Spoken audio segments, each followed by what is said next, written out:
Hallo, guten Abend und herzlich willkommen, meine Damen und Herren, Dartfamilie. Es ist Dartzeit. Ich bin Darryl Johnson. Herzlich willkommen und guten Abend. Wie geht's? Wie geht es dir? How are you all? Thank you very much for joining us. It is the night number 2 of the Swiss Darts Trophy 2025. My name is Darryl Johnson. Great to have your company for tonight. No Liam and Harvey, as they are currently en route back from Burton up in the Midlands. They'll be very happy though. Plymouth won 4-0 today at Burton Albion. Borough got a point at Southampton, 17 out of 21 points. I believe take that at the start of the season. And we still remain top, a couple of points ahead of Coventry. So things are looking good at the moment. My name's Darryl Johnson. If you just tuned in, welcome along. How are you all? Hope you're all well. Well, then, first of all, I think we should say, before we get underway, congratulations to the England women's who have won the Rugby World Cup. Let's have a round of applause for the England women's. Very well done to them indeed. That's brilliant. Another trophy coming home. So then, it is the 2025 Swiss Darts Trophy. Now, so far in round 1, we had some okay performances yesterday. We had a couple of players playing yesterday that a lot of people will have never heard of because they qualified through the Swiss Darts Trophy qualifications and also were part of the WDF, which is the World Darts Federation. In round 2 today, in the afternoon session, Ryan Searle advanced to final stay after beating Niall Sonneveld by 6 legs to 3. Dave Chisnell got knocked out by Luke Woodhouse, who played very, very well, winning 6-2 with 110.69 average. That's the highest average we've had so far this tournament. Peter Wright got beat by Cordecker, who, despite only averaging 80, managed to overcome Peter Wright, who didn't exactly play too well. He only averaged 78. Mike De Decker lost to Christoph Ratajski, who averaged 94. And despite Mike De Decker hitting a 97 average, 580s, and a ton plus checkout, it was a last leg decider for Christoph Ratajski. He won 6-5 in the last leg decider. Bob Cross finishing with a 94 average, beat Richard Veenstra yesterday, who advanced after beating Nico Springer in the last leg decider. 6 legs to 2, of course, won today. Jan van Veen demolished Dirk van Duivenbode. Now, I did see that game, and my God, Jan van Veen was absolutely excellent. It could have been 110 plus average. Unfortunately, some of his finishing let him down, no. But I've got to say, he took out the 170, the big fish, and of course, hit 102 average, 380s. Dirk van Duivenbode had absolutely no chance. And in the final game of the afternoon session, Danny Noppert won in the last leg decider against William O'Connor, averaging 104.5. So some very good high-scoring averages. Good averages today. Also in the afternoon session, the game between Ross Smith and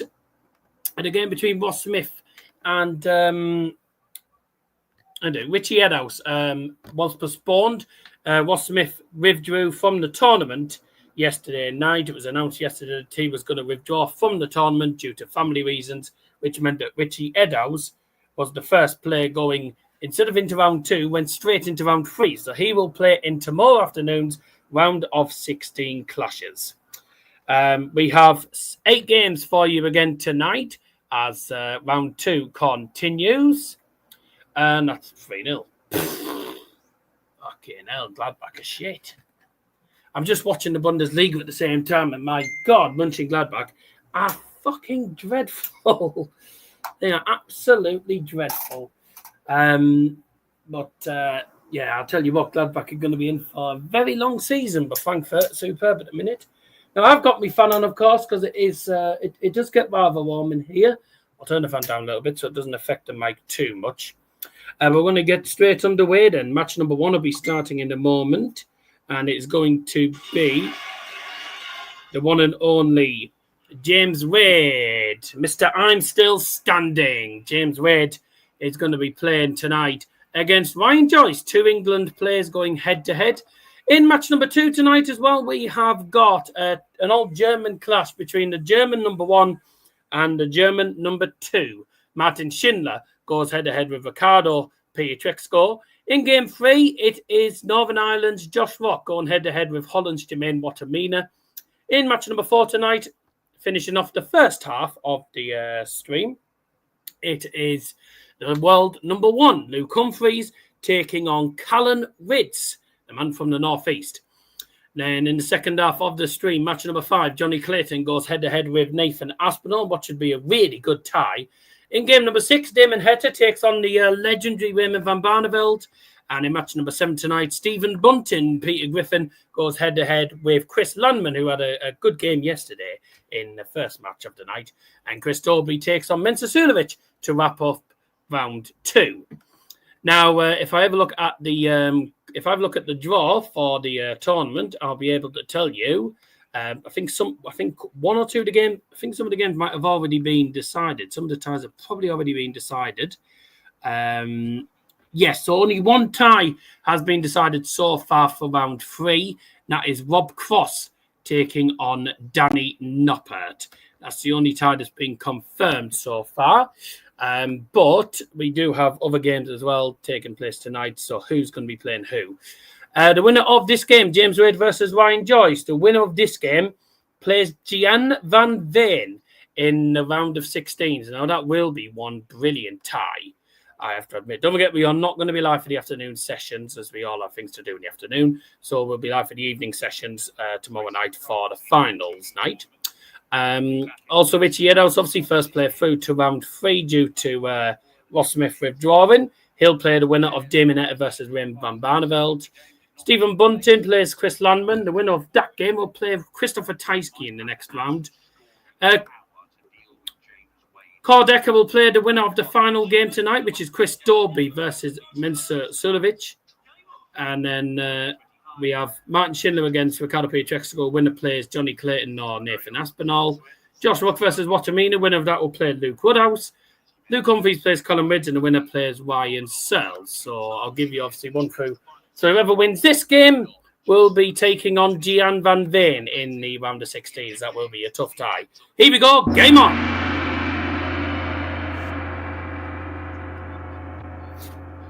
And 100 for James Wade. 99 for Ryan Joyce, who has the darts in this first leg. 1-0 Sunderland. Fuck's sake, man. Fucking Mackens, honestly. Go on then. First max. 140. 4-0. What the fuck? So easy. And this time, in the right place, very steady. What is going on? Gladbach are 4 down before half time. Could have been the first 180, but wasn't in the end. A 140 in the end for James Wade. James Wade now won 201 after 90. He just hit 60 there. Ryan Joyce on 223. So very close first leg so far. Belengovich booked as well. Oh dear. Ole, ole, ole. Both players averaging high 80s at the moment. Obviously, after every game, we will show you the match stats. But I will just put it on here for the minute.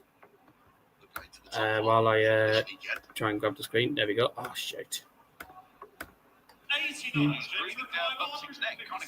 156 then for James Wade. Oh, God, he's at single one.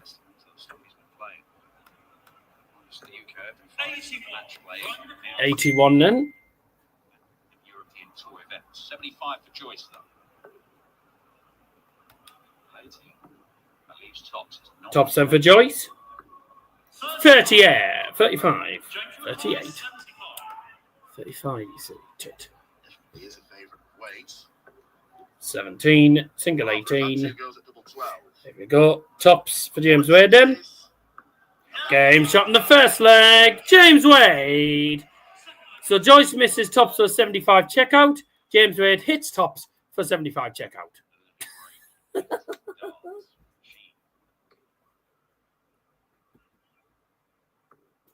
most of his games against Ryan Joyce, 5 out of 7, but won I'm sweating a little bit. I was playing darts. I was playing darts for about half an hour before. I'd been playing darts for quite a while before coming onto the camera. So, yeah. So I'm a little bit sweaty, but yeah, that's what it is. It was the first time, really, that people sat up and took notice of Ryan Joyce. I believe that was his World Championship debut at Barneveld. Like Michael Van Gerwen after, but he's carved out a very solid career. Just checking the audio, are you? Won a few pro tours. 1. It's really interesting listening to him talk. You go back to that 2019 World Championship campaign. If you have just tuned in, thank you very much for joining us. Herzlich willkommen and welcome along. It is James Wade versus Ryan Joyce in match number 1 tonight. Sit down. If you love the darts, sit down. If you love the darts, sit down. If you love the darts, sit down. If you love the darts, sit down. But I'm sat down. All the better. Honestly, Sunderland will survive relegation, sadly. 7 games unbeaten for both. 119 for James Wade, leaves 144. Ryan on 146. A good start to this leg. Okay, can't find a treble. 39 scored. 58, and that leaves him 88. James Wade on 144 here, needs treble 20s. There's the first one. Another one would be perfect. There's 2. Double 12. 132. Unlucky. Good darts though from James Wade. 88 needed now for Ryan Joyce. Treble 20 there, double 14. Oh, just outside. Shuffles over to the right a little bit. Oh dear, that second dart landed terribly. Landed nowhere near the double 14. Double 6 for James Wade. For a 2-0 lead and a hold of 4. 2-0 to James Wade. And Ryan Joyce hasn't really done a lot wrong in this game. Like he's had a lot of opportunities to win legs. He's had opportunities, but he just hasn't been able to find a double so far, and he has come close. You know, he's quite close to that double 14. But, his scoring's been okay. His scoring's been fine. It's his finishing that's letting him down a little bit. As for, for James Wade, his scoring's been okay here and there. His finishing's been pretty much spot on. He's only missed 1 dart at double, and that was that dart at double 12 for the 144 checkout. So apart from that, he's been pretty much pinpoint on the doubles. So he's had a good start. So far.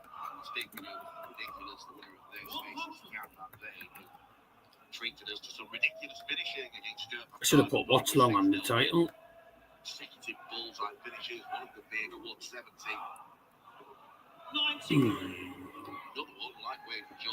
a tremendous finisher.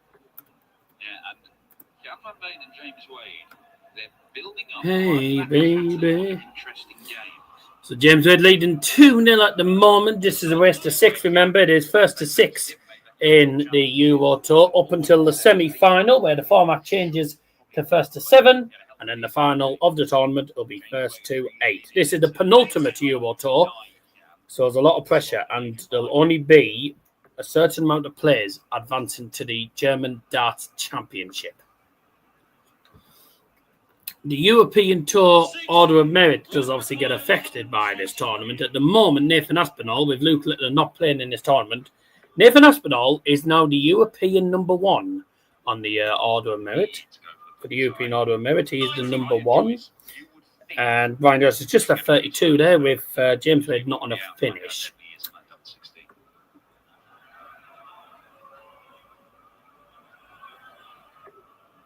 $145. Jan van Veen winning today, by the way, means he jumps from 18th to 15th, so he's in the top 16. It's 5-0. What the fuck? 5-0. Fucking hell. I thought it's like watching Bayern. This is Frankfurt. Bloody hell, they're going to be dangerous this season.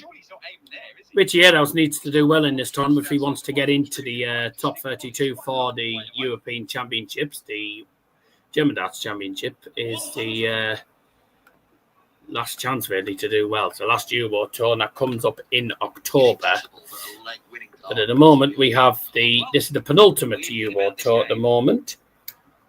And James Wade's currently winning against Ryan Joyce. You can miss by a long way and still hit it, whereas missing a different way, you can be less distance away from where you're aiming. You don't hit it. 60 there for Ryan Joyce. He continues to try and get back into the game. It is 2-1. I should change that. Should have changed that. My mistake. Where are we at? Darts to win every leg. 59. I said that's the kind of girl I like to meet. She's so pretty, looks just fine. I'm gonna make you mine, oh mine.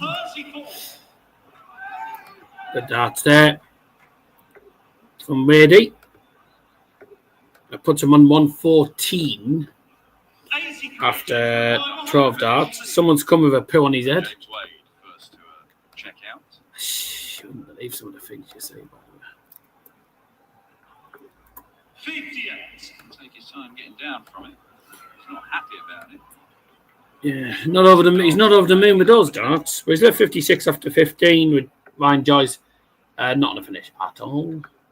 59. James required 56. Ed. Pressure from Joyce.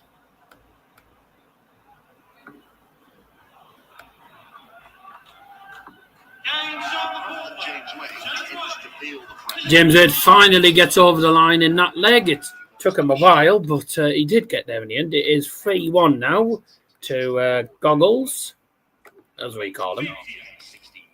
3-1 to Spectacles. Very quiet stream tonight. Yeah, it's not normally this quiet, so it's very unusual. Good old Spectacles, there he is. Very often he will produce. I've certainly seen a bit of that in recent weeks in the Euro too. He's not been making quarters and semis consistently. Good dart. Follow that up. Yep, 134 for Ryan Joyce. Good darts in treble 19 there. I'm sorry, I'm having to look down the locks. My phone is literally on the table in front of me. I've got nowhere to actually stand it, I'm afraid. I'm here for fuck's sake. Hello. 99 leaves 210 for Joyce, and for James 261 the moment after 9. It's a very quiet stream tonight. It is not normally. Not normally this quiet. Oh, you have some busy streams. You have quiet streams. It happens, doesn't it? You don't know what's going to happen you don't know what's going to happen on YouTube. That's 60. 150 left for Johnny. 170 left for James Wade. Then come on, then big fish, James. There's one treble. There's two. It's bullseye. 145.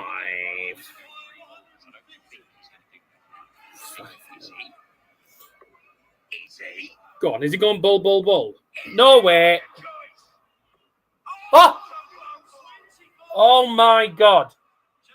Ryan Joyce has just gone bull on 150. And the third one has just sneaked into the 25. That is so unlucky. That would have been absolutely amazing. 5 scored. That would have been amazing if Ryan Joyce had hit bull.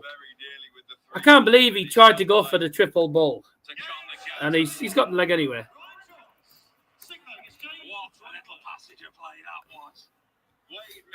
Outstanding that. I'm going to message Him and Harvey and just say that. Not there for Wade on this occasion.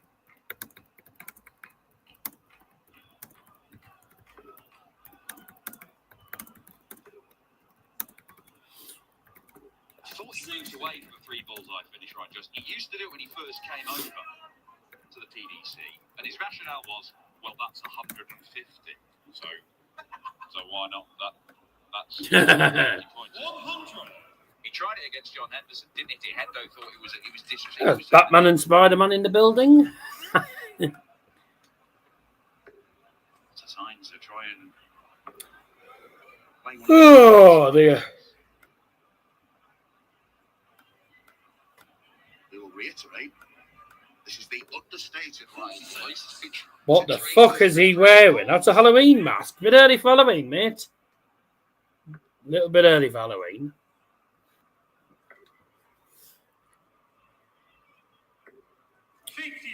58 there for Rydz. Puts him on 250 after 9.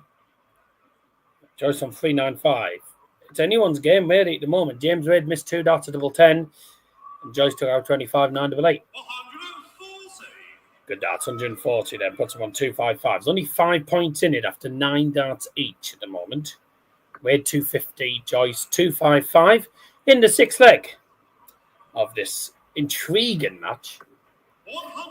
That's a ton. And bloody hell, he's come as a clown. Or maybe that's just him anyway. He probably is a clown. Another go, Ryan. Yes, go for the button. No. 140. Leaves 115. Good darts in this game. Good darts in this leg as well. And James Rydz not going for the ball route. Treble 20. There's another. Double 15. 135. He has come close to taking out some extra. We've had some close calls for some extraordinary checkouts. We've had Bull, missed the third dart of Bull, and then we've had James Rydz hit treble 20, missed double 12 for the 144. Now he's just missed double 15 after hitting 2 treble 20s for the 150. So we could have had some outstanding checkouts, but we just missed him. Oh, wow. 11 scored by James Rydz. Chances missed. Combined Joyce hit double 8 for a break of 4 and to level a game at 3 apiece. Yes, he can. 3-3. A break of 4. Ryan Joyce on his own 4 now. Good game, this. Really is a good match. It's a good match. 88 plays 85 on the averages, but I think it's the scoring wise, the scoring power has been decent from both of them. The scoring's been good. It's the finishing. 8 darts missed a double for James Rydz, and 7 missed a double for Joyce. So I think if the doubles were better, we'd be looking at almost ton plus averages because the scoring power has been really good in this match. It's just the finishing that's let both of these players down. Although that's not a great, apart from that, is not a great, not a great score. Come on, 180. The first 180 the whole game. 140.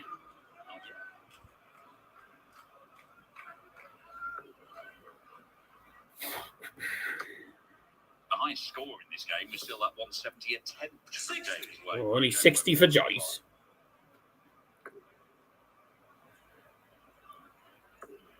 James Rydz shuffling to the left slightly. 100. That's a ton for him. Doesn't leave him a finish. Leaves him 176 at this present stage. 2 with 2 trebles minimum. 100. So a ton for Joyce does leave him a finish. Puts him on 157. James Rydz not on a finish. So Joyce will come back to have a look at this 157. Well, Rydz just hit 136 to lead tops. So pressure's on Joyce here. There's the first treble. There's the second treble. Tops.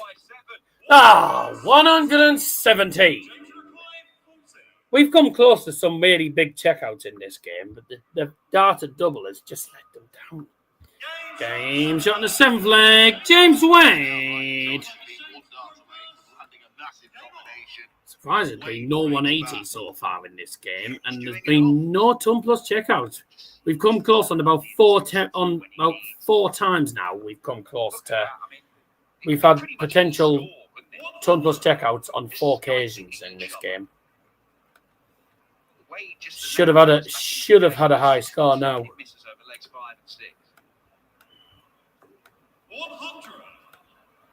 Don't want the leaderboard. When I saw you walking down the street, I said that's the kind of girl I like to meet. He's got that on backwards. Unless his head's turned the other way.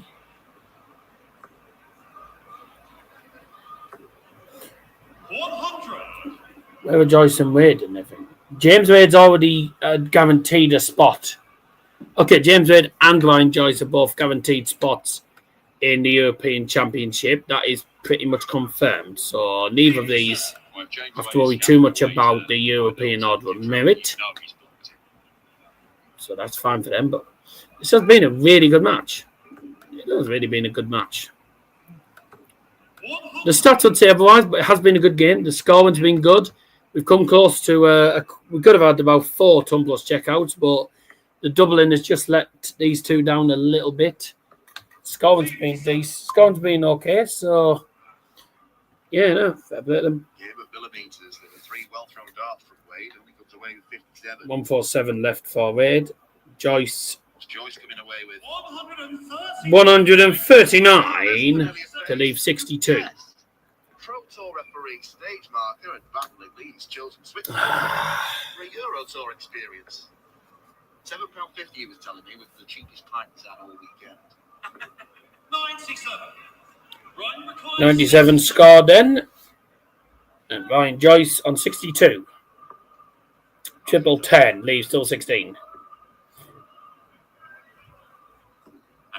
4-4, and that's a break back. This could go to... I'll tell you something, this could go to a last leg decider. We could have a last leg decider on our hands here. It is now best of 3 legs. This is the 9th leg out of 11. 96. Man, we've got another 7 games coming up after this tonight. With the 2 Germans going head-to-head, Ricardo, Pietreczko, Martin Schindler, the German number 1 and German number 2. 180!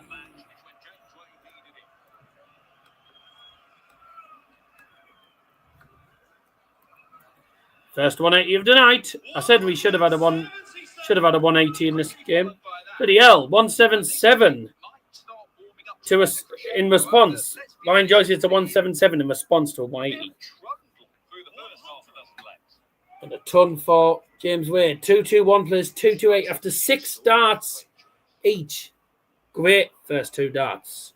For 2 visits, sorry. For these guys.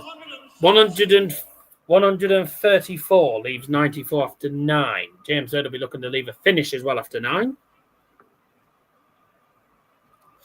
Just keep straight. Okay, 60 does leave him the 161. Ryan Joyce looking at 94 to hold 4 and to go 1 leg away from the next round. Do you get bullseye there? 16. Oh, fair enough. Bullseye 12, double 16. That's an interesting way of doing it, but fair enough. That's not the sort of route you normally see. You don't see people going bull 12, double 16. Ryan Joyce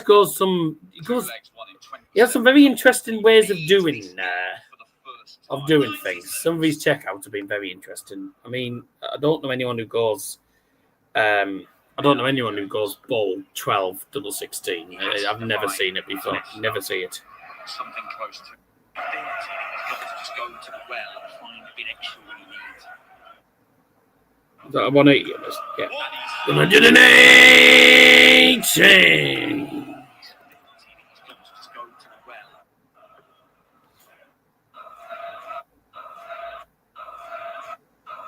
Just make sure I'm live. I'm on the live.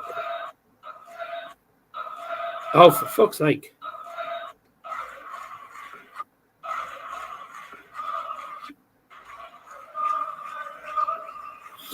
Can't tell whether I'm at the live bit or not. There we go. Oh, God, 40 scored. Right. 182 left for Wade to take this to a last leg decider. And he has a lot of times. He's hit a treble there. 100 leaves him 82, and he does have time unless Ryan Joyce gets onto a finish. Ryan Joyce needs a minimum probably about 149. Yeah. He needed about 149 minimum. Layup. 42 will leave tops, and he does have time as Ryan Joyce is not in a finish, so there's no finish shot coming up.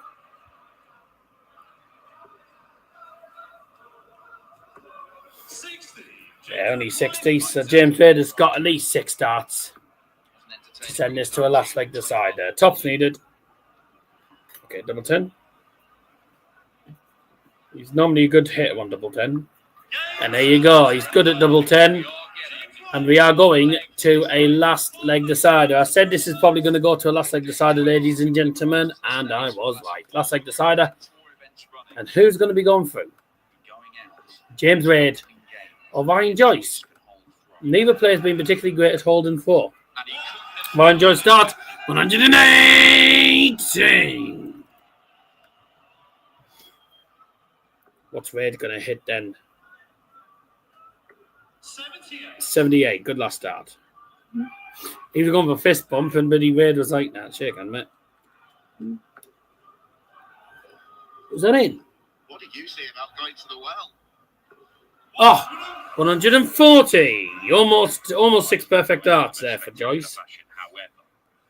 James Wade on 4-2-3. I mean, James is miles away. I think James is going to lose this game. Ryan Joyce is going to go into the next round, I think.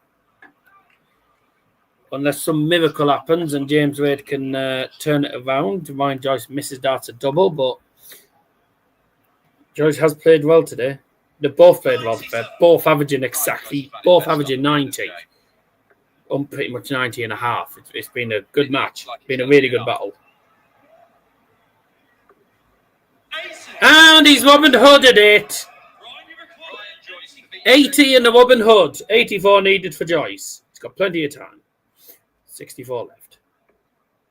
Okay, single 16 would set it up. There we go. 52 will leave double 16 for the match. And James Wade needs a miracle. I mean, 180 wouldn't be bad. No, well, 180. I mean, if that's his final darts, at least he's did it with a 180. 16, double 8. Game shot. And the match. Ryan Joyce. James Wade's brilliant run of 4 consecutive Euro tours where he's reached at least the quarterfinals has come to an end. Ryan Joyce is the first player through tonight to the finals day. And it was a good match, actually. Let's have a look at the stats and see what the stats say.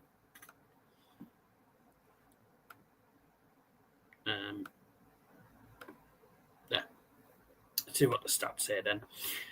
So in total, James Wade averaged 91.73, hitting 3 180s. Some really good scoring. He was very unlucky not to hit a ton plus checkout. His highest checkout in the end was a 75 checkout. It could have been he missed starts for a 144, a 150. So he could have, he could have had. He could have had at least 2 ton plus checkouts, but his doubling is what let him down, really. 89 average in the end for Ryan Joyce, 1 maximum as well. His highest checkout was 94. That was the highest checkout of the match. Decent game, really good game, actually. Both fairly close. They played some good darts. The finishing maybe let them down, to be quite honest. But both players had 16 darts a double, and Ryan Joyce hit the 6-1 on double 8. He also thought it would be a good idea to go bull on the 150. And his third dart ended up in the 25, which was very unlucky. We could have had about 3 or 4 tumblers checkouts in that game. It was a good match. I don't think the stats really reflect the game, because I thought that game was really, really entertaining. I know which game will be entertaining next. It is the 2 Germans that play in the World Cup. It's Germany's number 1, Martin Schindler, and he'll be going head-to-head with his teammate, the German number 2, Ricardo Pietreczko, in game number 2. James Wade then, out. He's one of 4 consecutive Euro tours reaching the quarterfinals minimum. Is over, so he does not reach the quarterfinals today. A quick reminder, of course, of all the other games taking place. Martin Schindler plays Ricardo Pietreczko next in about 2 minutes' time. And Josh Rock will be taking on Jermaine Wattimena, and Luke Humphries, the world number 1, takes on Callan, Rydz, the man from the northeast. And that wraps up the first half, and then the second half of the stream, we have got Jonny Clayton taking on Nathan Aspinall, the world's number 2, against the Asp. Damon Heta goes head-to-head with the legendary Raymond van Barneveld. Stephen Bunting takes on Chris Landman. And finally, another man from the northeast, Chris Dobey, goes head-to-head with Austria's Mensur Suljovic. So some good games tonight. There really is going to be some good games. I don't think there's any games that are going to be easy to call.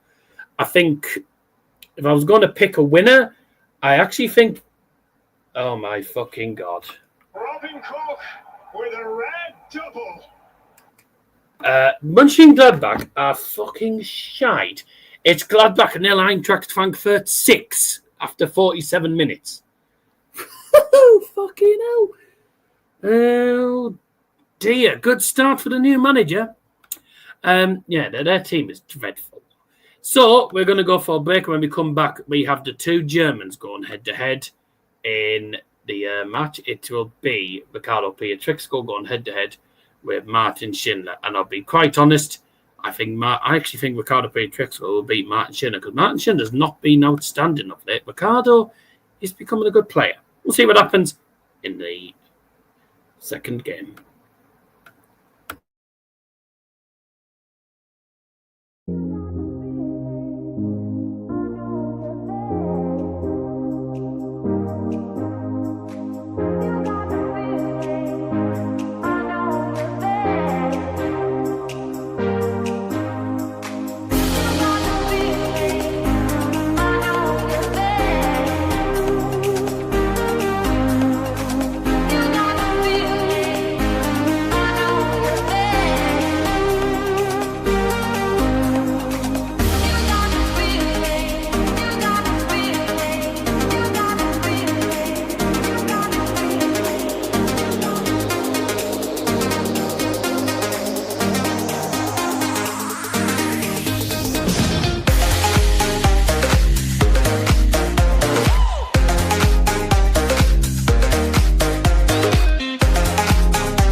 It's just willkommen zurück. Welcome back, ladies and gentlemen. It's time now for game number 2. It only happens at the end of the tournament, so theoretically you could go in. 5-0 half time, conceded 2 minutes into the second half. Excellent. Manager deserves something for this half-time team talk. What about the sack? By the way, mate, he's only just joined Mönchengladbach. I'm pretty sure this is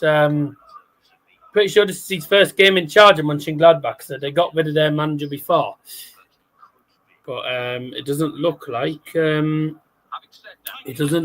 it's been an improvement. Here we go then. The two Germans are going head to head. It's Ricardo to 4 first. Game on!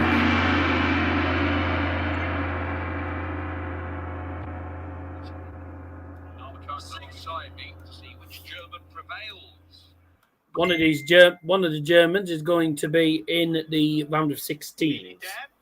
We now know that Joyce is the first player tonight to go through to the round of 16s. And his opponent in the round of 16s is going to be Gian van Veen, and he will have to be on top of his game to beat GVV.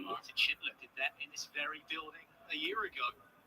2024 Swiss Darts Trophy champion. He beat Ryan Searle in the final. 60. Past Bunting, Barney and Rock on his way to glory last year.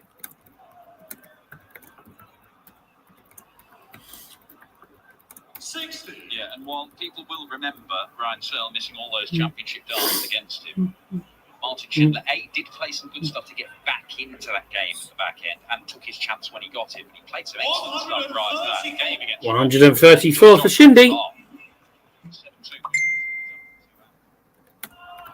And he was consistently at the sort of mid-90s range all the way through that. And that, with a little bit of luck, the right shots at the right time, actually winning your games, winning it.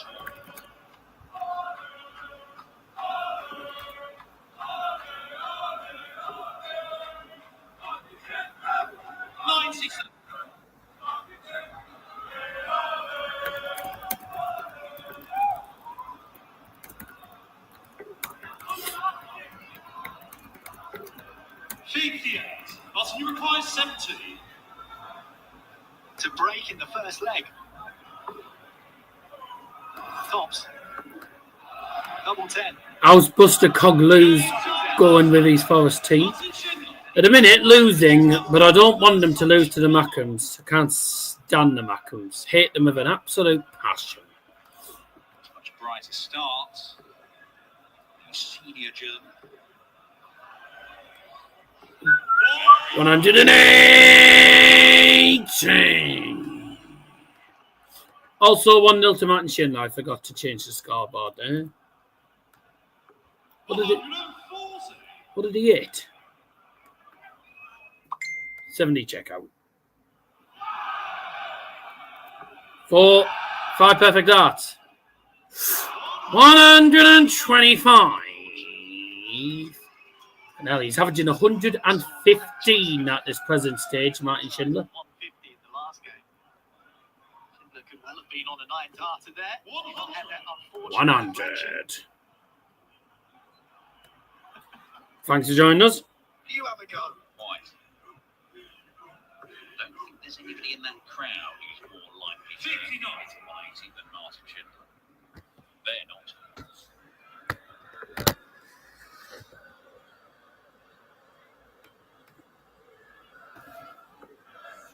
As you said before, no concerns about the spot at Leicester for Shindy, but the likes of Dave Chisnell, they'll be very interested in how he goes here.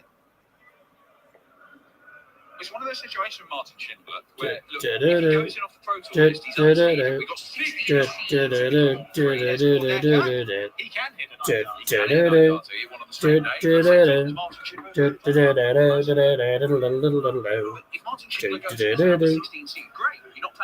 Shindy's on 78. Pikachu has just left a finish. He just left 139 after 12. Shindy looking at 78 then. He's just took out 70. There's treble 18. Leaves double 12. Perfect. The game's on the second leg. Martin Schindler. Germany's number 2 coming out on top at the moment. Averaging over a ton at the moment. 59. doesn't strike me as a character who'll be too fussed about who he faces. I mean, obviously, you'd rather not face the better players, because as you say, gives yourself an easier ride, but if he is going to do something no German has ever done and climb into the 16th rung of the ladder, Win a couple of games here this weekend, and it'll be Johnny Clayton or Nathan. Martin Schindler is he is number 3 in the European Tour Order of Merit. If he wins this, he goes on to 80.5. He will go just below Luke Littler. If he goes through to the quarterfinals, he will go ahead of Luke Littler into number 2 on the European rankings. And where's Ricardo Pietreczko goes 24th. So both of these players, as it stands, will be heading towards the European Championships in Dortmund. So good out from Ricardo. 134, 134. it's more the finishing, isn't it? Pietreczko saw it last week in Budapest. Should say them. I should do it in fucking German, shouldn't I? 3 ton plus finishes.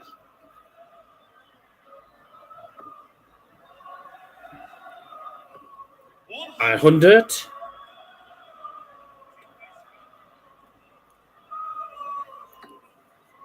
Martin on 300 in a minute. Ricardo's left 152 after 12. 100. Who ate all the pies? Kirkus. Needs another. Another treble will be good. Well, Marty's not on the finish anyway, so that's fine for Ricardo. 96, that will leave him 56.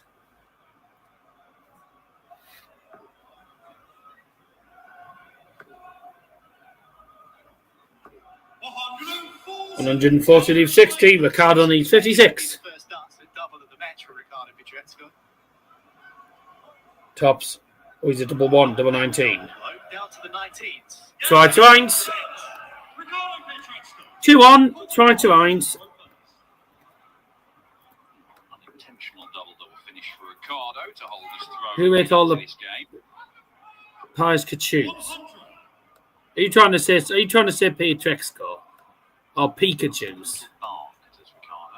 Pikachu's is what you're trying to say. But that's Pikachu's, not Pikachu's. So that doesn't work. Sorry, that doesn't work. There he is. Oh yeah, this guy won today. 6-0 against Dirk. Is an interesting little section. No Luke Littler today, no Michael Van Geuren, neither of them taking part in this tournament. But they'll be in the German Darts Championships. 134. Schindler, fabulous European Tour record over the last couple of years. Obviously got a couple this year too as well. Pikachu's the one you would say is more out of form than the rest, but you also know that he's capable of plucking out these displays. Schindler third on the European Tour order of merit at the moment. 96. Must he require 121? Yeah, not far behind Littler and Aspinall at the top.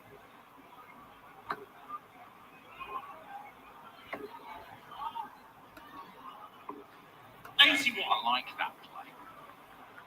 Single 19 leaves 82. He can then go to the bull, which he hits, leaves double 16. If not, he leaves single to double for tops. In the end, you get the treble, so single to double. There's no point going treble 17. The single leaves 84, which that looks like can help you, but it's not as useful as going for it when you're on 82. Game shot. 13 yards. Very cheap stuff. Shit. That's on 2 knocks. 102 and a bit average from Martin Schindler, which is as good as anybody produced in the whole of the Swiss Darts Trophy last year in its inaugural year.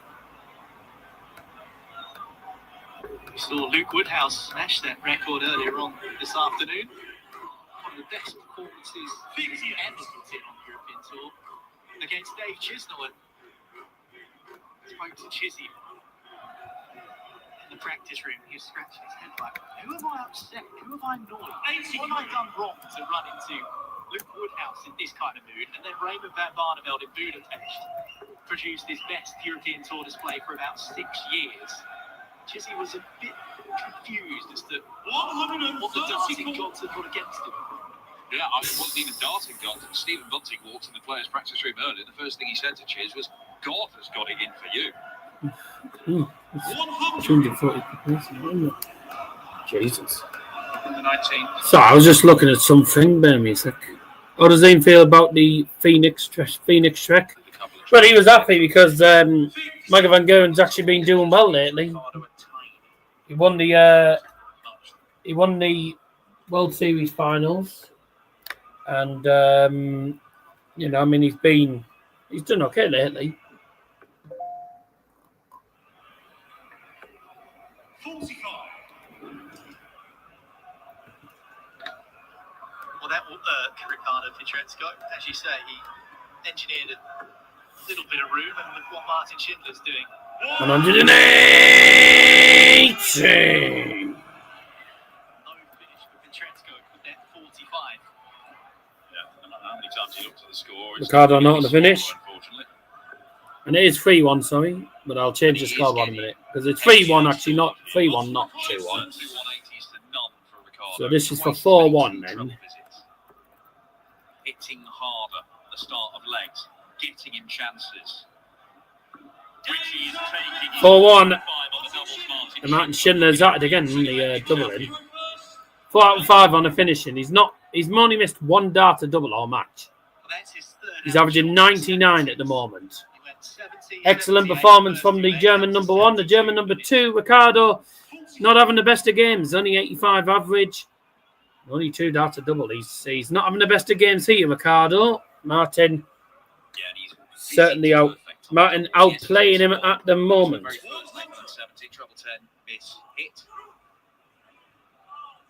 When he's had a darter double, Chew. not allowed. Chew. That's what happens when Pikachu sneezes. It goes Pikachu. Sorry.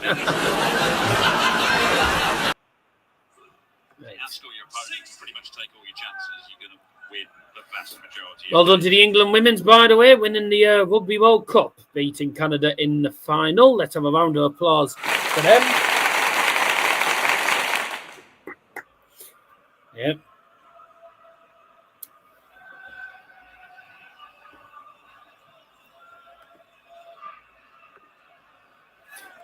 Yes, well done to the England women's. Rugby World Cup stays in England. 121, and someone's bought a rubber duck. Somebody's bought a duck.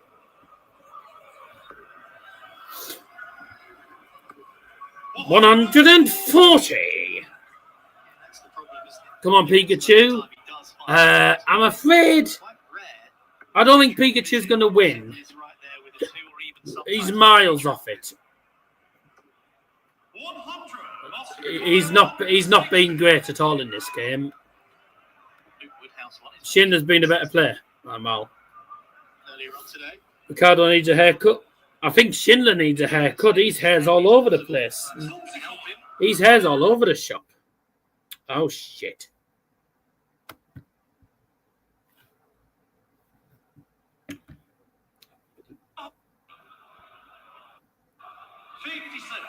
Right, 56 for Ricardo. Martin on 115 for 5-1 to go one leg away.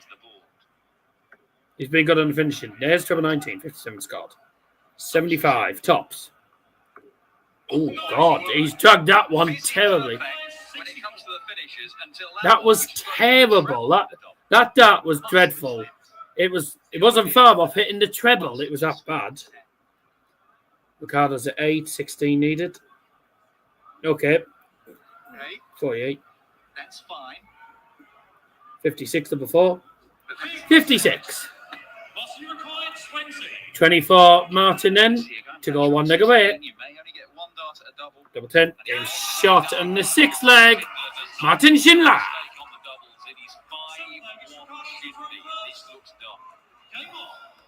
Gladbach 0, Frankfurt 6, and it's only 66 minutes. There's going to be a 7th. Honestly, Frankfurt have been outstanding in this game.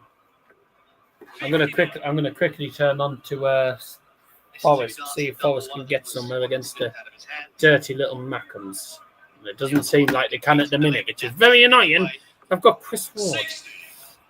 Good as for Plymouth, okay for Boa, dreadful for United. Doesn't surprise me, mate. United are absolutely shit. We are shit. We'll win one game and then lose the next game. We're too inconsistent. We're so inconsistent. Right, Ricardo won 350 after 6 starts. Have you found out who the new commentator is? Dan somebody. He's only losing to some pretty good performances. If you're beating Schindler, you're having a good weekend. Just have a look at the times he's gone out. Last time it was Littler, before that Humphries, before that... Who's on the PDC? Pietreczko did beat him in Leverkusen with a good solid performance. Springer prior to that, Dirk averaging 112. People are having to play really well to beat him, and Ricardo has not been at that level tonight. And if you're not to that level against Schindler, who is averaging mid to high 90s on the Euro Tour for the last 2 years, then you're going home. I think that's one of the biggest compliments. That's old, that. That's from 2005. Just the names you listed there, but also the fact that he's made that European Tour stage his manner. This is my domain. I belong here. I don't know nowadays. It's these stages that has been the platform. Is this updated now? This is updated, I assume. Still yet to have that big run on the telly. 95. Ricardo required 94. It may well be coming soon.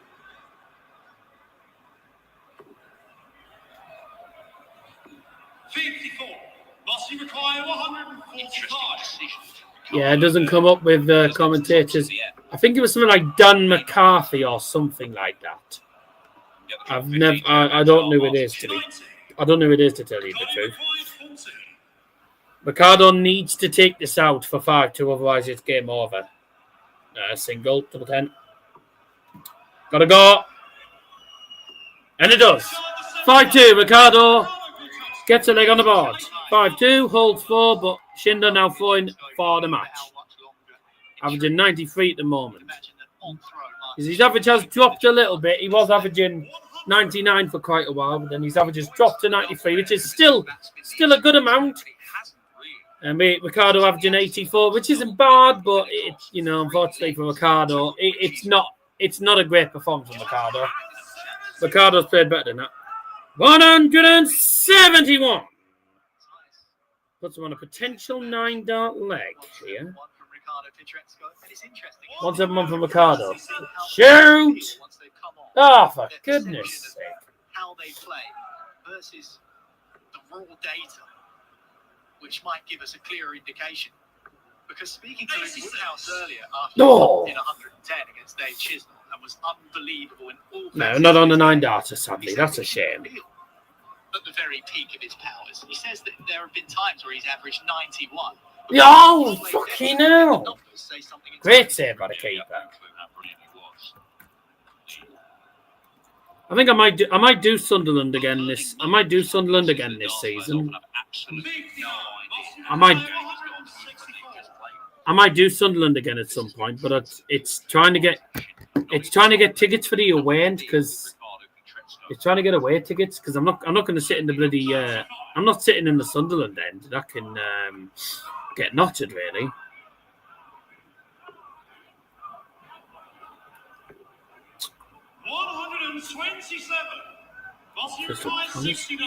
Needs to be a club that won't sell out, Sunderland. Wolves might not sell out. Wolves might not sell out because of how bad they've done so far. Game shot and a match! Martin Schindler!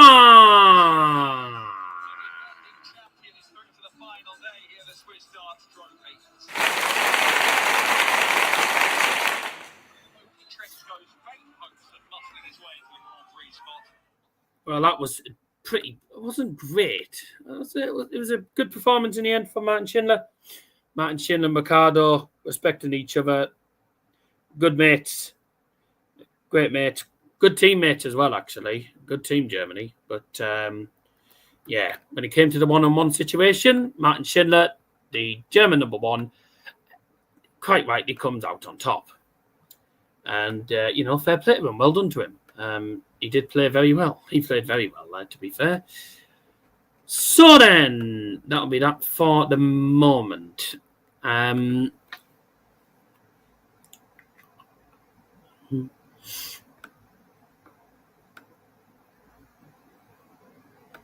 Oh, good. Aye, but how much is Sunderland charging now?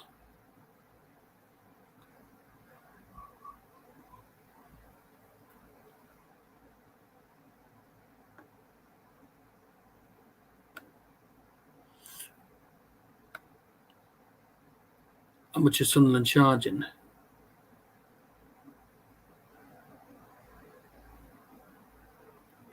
£30. But you'd expect that for the Premier League, wouldn't you? Mm-hmm. Although I have a feeling Wolves will get battered at Sunderland because they are absolutely shit.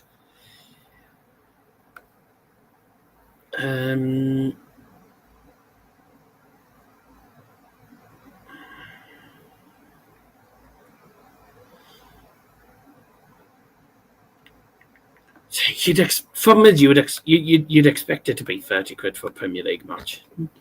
It's always going to be £30 for a Premier League game, ain't it? Even if it is at the Mackems.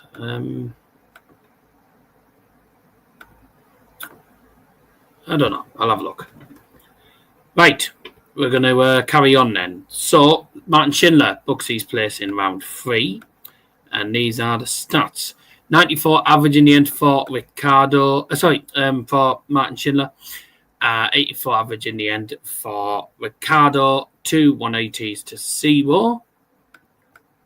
Hello, Scotty. I don't know. I think he's downstairs. Yeah, look, the finishing was good for Martin Schindler. 6 out of 8. You know, Ricardo only had 2. No, 6 out of double. Only had 2 of them. So, Game 3 and Game 4 will be coming up in a bit. Well, Game 3 coming up next. Josh Rock versus Jermaine Wattimena. And that's coming you after the break.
And herzlich willkommen zurück. Welcome back, ladies and gentlemen. It is time now for game number 3 to commence.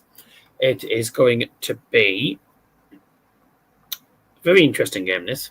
Two decent players. Josh Rock goes head-to-head with Jermaine Wattimena. This should be a tasty affair. How will these two get on? We'll find out in due course. Jermaine Wattimena. Wattimena. Way! The singing ref is back. Yes! The referee for the next two games, ladies and gentlemen. It's the singing referee. France, England.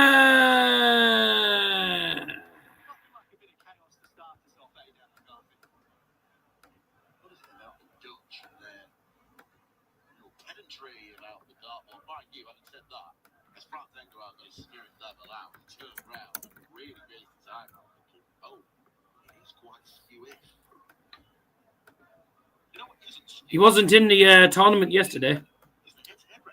13 unlucky minutes left for Buskakoglu's. No looking for these. No. I Scotty and Leston. Probably farting his way. I'm surprised you're not farting. You'll be farting in a minute. Game on. Right, here we go. First leg.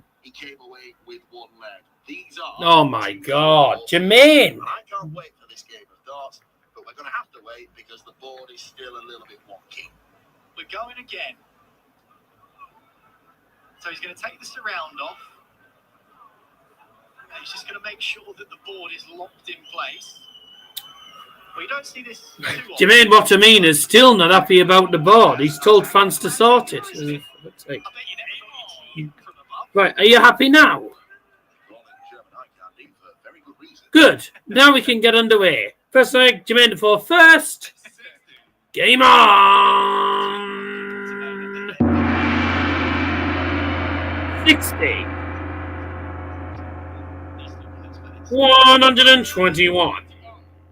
But that's not out of character for Josh Rock, is it? 140. He's been pumping in these kind of averages for a long time now. It's his scoring which is big. 140. Getting jammy here, Mackhams. Ugh. Mind you, for Jermaine Wattimena, it's an interesting time, isn't it? Because he's finally got the monkey off the back in the first. 99. Of course, we've spoken about the European Championship, and that might be one that sticks in the mind if you are a Jermaine Wattimena follower. 100. That's a ton. Now it's about doing it again, getting another title. He waited a long time for his first. 140. 140. He has to replicate that form.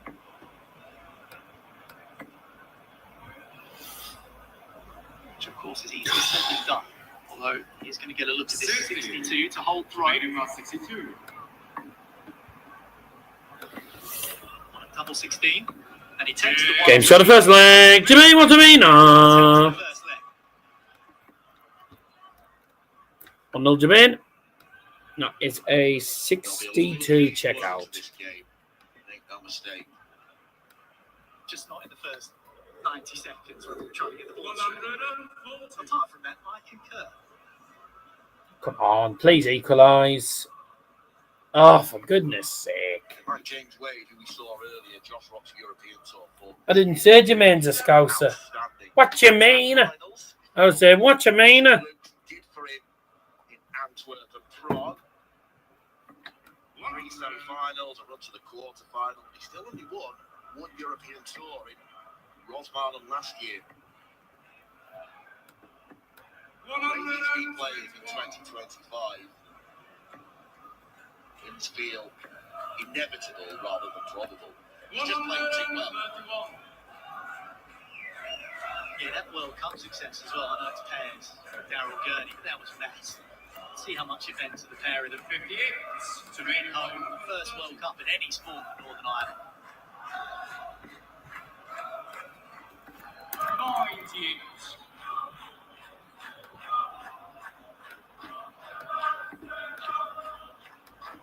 It's what you might call an MVP. He was the star of the World Cup. 100. Remaining card 32. He might be 2-0 behind. He is 2-0 Bloody behind. hell. Second leg, Jermaine Wattimena. An early break a throw. Third leg, it's Jermaine to go first. And this has been a flash start from Jermaine Wattimena. 15 data, followed up by 14 data. 142. 4 wins each, as mentioned, and one of Wattimena's wins was to nil. It was at Minehead last year in Players' Championship finals. 100. And it was another match where Nice the Luton players serves. did play quite well. Josh Rock averaged 97. Do anything against Wattimena. 2-0 Jermaine. Mate, Josh Rock is getting... Josh Rock's getting finished at the minute. Can you smell what the Rock's cooking? Yeah, I can smell him cooking a defeat. Well, we're only into the third leg. Cooking up the game. Josh Rock's scoring. 180. 180. Well, Josh is just about at 86. Still very early in the contest.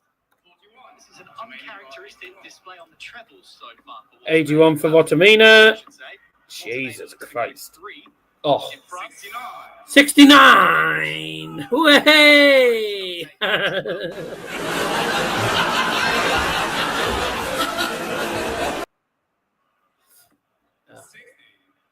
card 12. Double 6 for Wattimena. He's getting better, leg on leg. This one's come off and he was shit. Now that double 6 means he's 3-0. Game's on the third leg. Wattimena. Does Josh Rock want to turn up, by the way? 100. When's Josh Rock going to turn up? Imagine how good he'd be if the board was level. 85. When is Josh Rock going to turn up to the game? The way Josh Rock's throwing, 105 average. Wattimena and Rock is averaging 83. Lousy start. Luke Woodhouse awaits the winner of this one, and he was imperious today. 110.6. 81. 6. 6 minutes at a time. Yeah, don't show us those Mackhams. Don't want to see the Mackhams, thanks very much. 41. Wonder if the referee's blown full time yet. Bloody hell, Gladbach have got 3 goals back, so it's 6-3. 3 goals back, a little bit late though. 6-3 though, fair enough. I mean, they're scoring goals, but they're conceding a million different goals. 6-3. Ah, that's a shocking dart.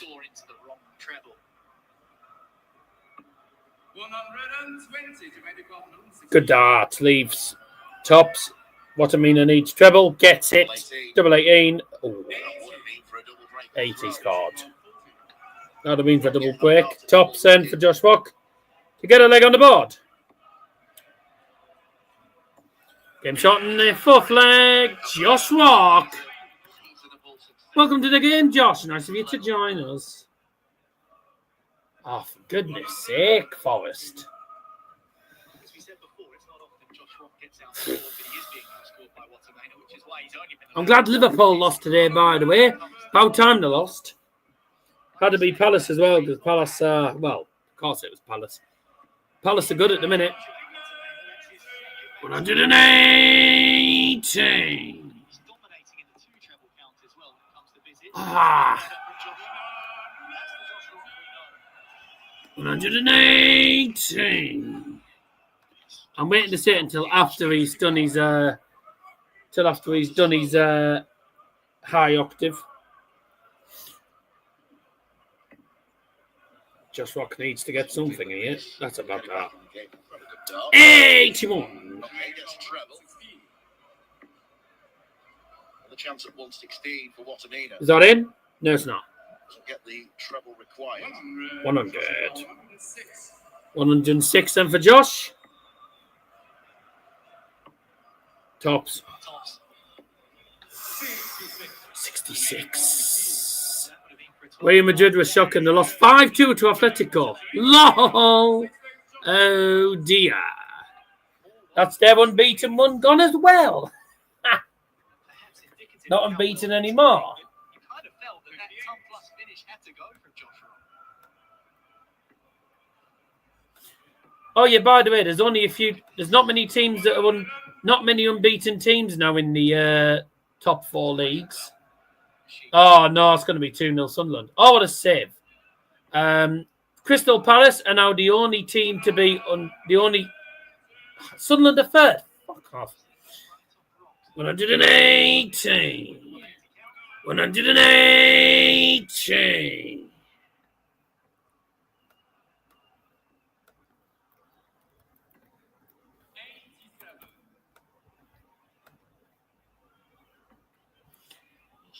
So Palace are now the only team to be unbeaten in the Premier League. They're the only unbeaten side in the Prem. In the Championship, Borough and Coventry are the only teams to remain unbeaten.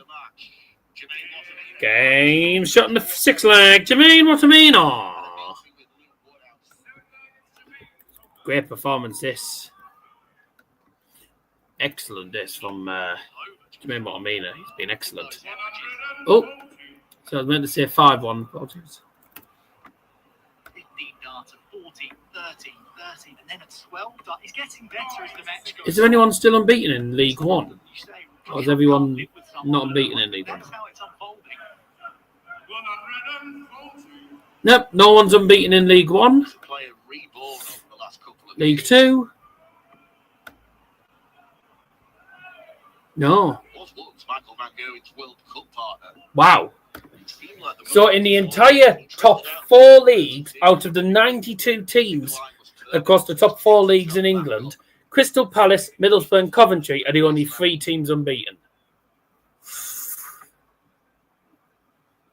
Yeah, if we end up being the last team to lose a game, out of the top 4 leagues, that would be quite superb. But we should beat Stoke. Portsmouth, I have a feeling we'll lose to Portsmouth. I think we'll lose to Portsmouth, to be quite honest, because we're pretty cocky against Portsmouth. I have a feeling Crystal Palace will be the last team to lose a match, but it'd be amazing if it does. Double four for the match. Oh, brilliant game shot and a match. Jermaine Wattimena.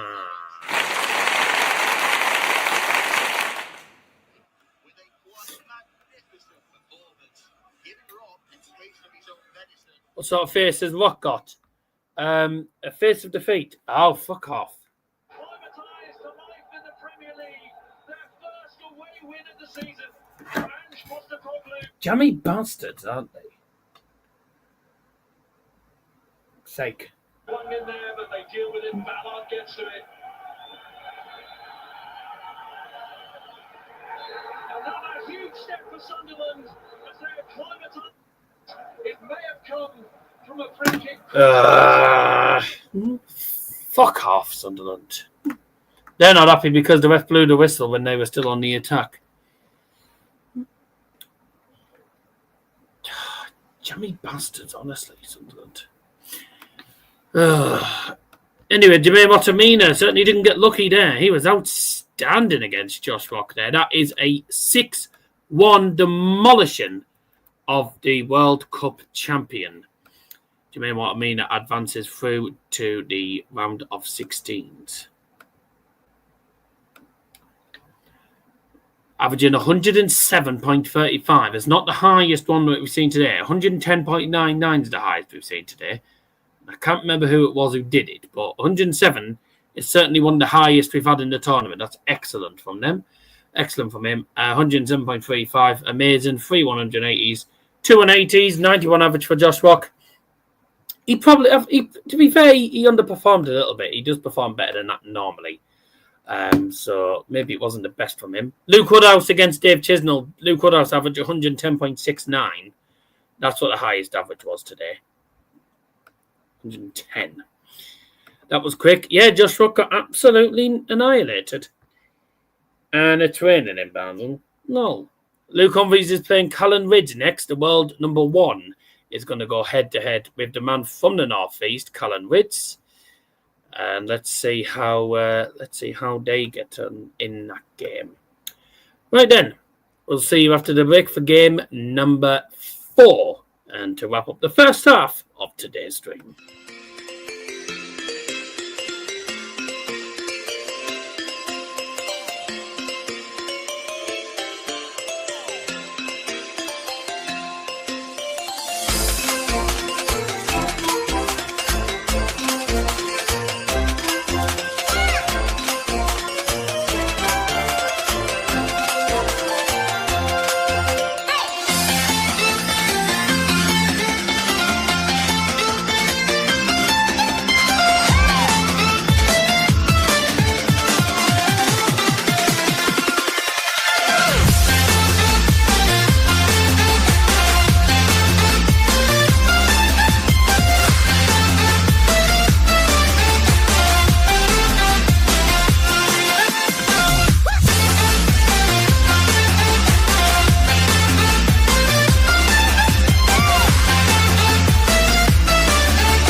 roles with you.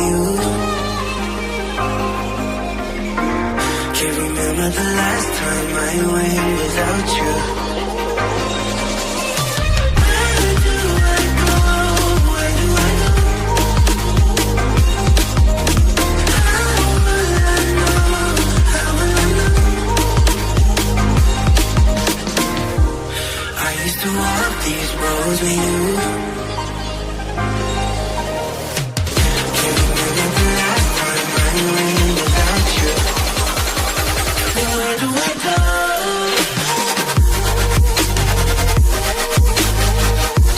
Where do I go from here? Where do I go?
Where do I go from here?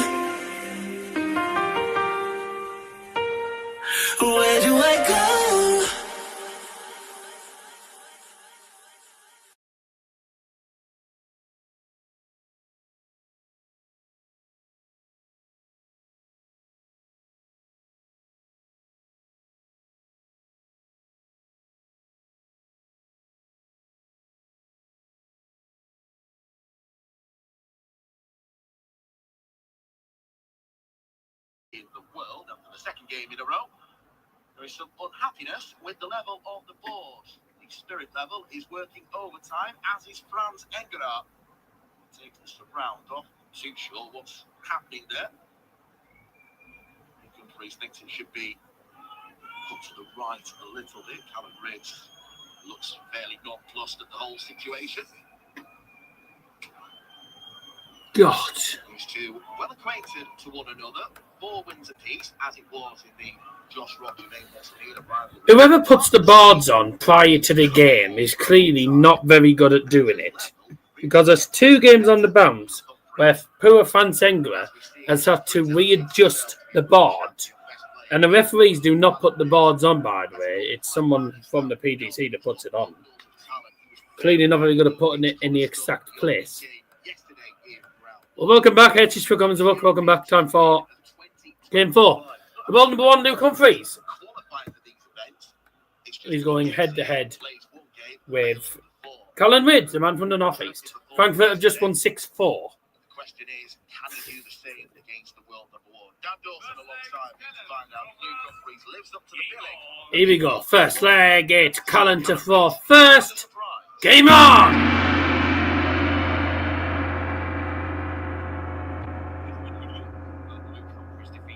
Yes, hello. 2014, James Rodriguez. Oh, I mean, he was superb in the World. He was superb in the 2014 World Cup. That's when we saw the best of him. Then. Less than a ton that beat him on the Euro Tour this year was Jonny the Ferret Clayton, who still averaged more than 98 in the semi-finals in Rydz. So that's the level you've got to meet it. Rydz is capable. Neglecting his carrying. That World Cup earned James a move to Madrid. Yeah, it did. Got the itchy armpit. Yeah, no, it was good. That's when Madrid bought him, isn't it? 118.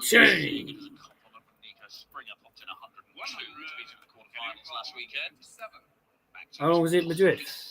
Why do people keep doing this to me? He'll never be able to do that game after game like one About 6 years. I can't remember how long. I think it might have been about 5 or 6 years. Well, he is the top ranked player. Because he played for Everton. He went to Everton afterwards, didn't he? So I think it may have been about. I think it may have been about 5 or 6 years. Could you ever, if it happened, Messi and Ronaldo at Real Madrid? That I don't think would happen. I don't think that was going to happen. Messi was known for his work at Barcelona. He was a Barcelona boy. He was a Barcelona fan and Barcelona player. He was never going to go to Real Madrid for Barcelona. W11 for Callan Rydz. There. If he's allowed back, he will have to burn it off. 117 for Luke Humphries. Might not be allowed back. Game shot the first leg. Oh shit! I pressed on the wrong. Sorry. I wasn't meant to put on. I wasn't meant to press after the last leg decided. It would never have happened. 1-0 to Luke Humphries. 117, single 20, treble 17. Treble 19. Tops. Simple as that. 41 for Callan Rydz, ladies and titwads. Ronaldo didn't stick to a club. No, he was on the fucking run. A lot of clubs. There was a lot of clubs after him. He moved to a lot of clubs, so he was on the run. Had a decent career though. Then he went to Saudi.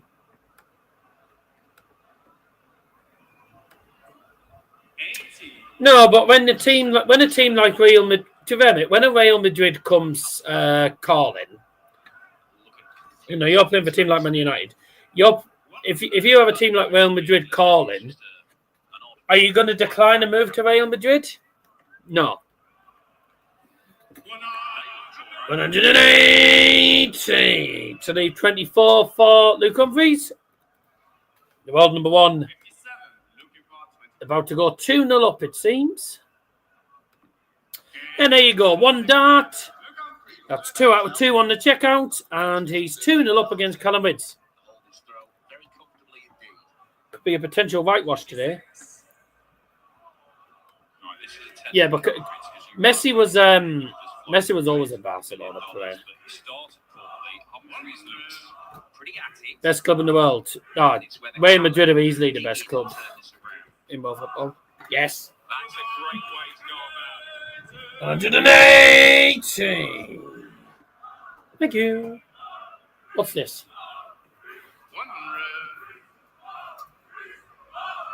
Oh, I've just ordered a Halloween top on Temu. I've just placed an order on Temu. And I'm paying it across £4.33 every 2 weeks. Across 8 weeks, I'm paying £4. Well, to be fair, I'll need different tops anyway. I can wear one of them on the stream. I'll wear one when I'm doing the disco. Yeah, when I do a stream close to Halloween. Stuff to wear. Thank you. No, it's not, Daddy, you div. Fiery character. Kind of never know. No, it wasn't, Dad. It was Mum. He's going No, to but be where's your dinner? Oh, I had has to try and keep my mum got me an Asda pizza today. Haven't had one for a while, so but I'll have an Asda pizza. I had an Asda pizza today. No takeaway today, though.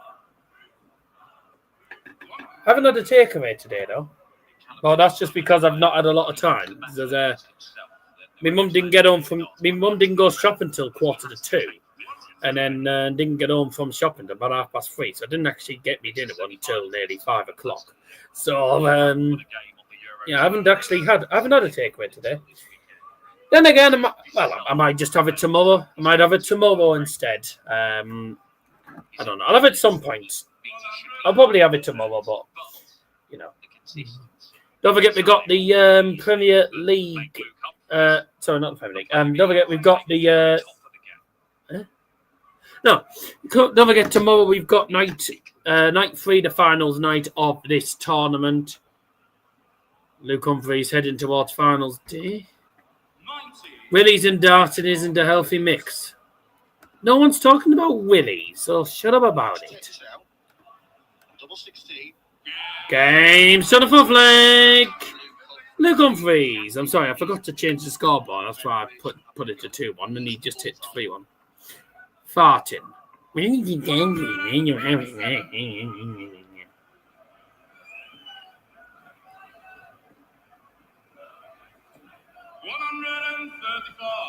He was looking very, very good last weekend until he was narrowly beaten by an excellent Nico Springer, Luke Humphries, but he does look. It looks like he's got that fire back, that steel, that focus that, by his own admission, seemed a little bit missing for the couple of months that followed the Premier League victory. Well, if you just tuned in, you're watching Double Trouble Darts. You're watching Double Trouble Darts. Thanks for joining. Felt like I didn't really quite give him as tough a game as I should have done. 3-1 to Chester. Clip that up. 59.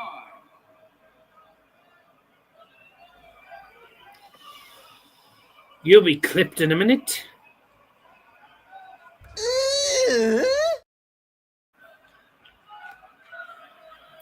Actually, no, what I'll say is this to you. What a prat! What a prat!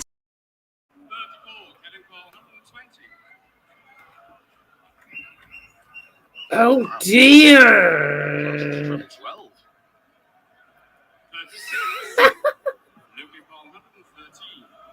The master of the faces.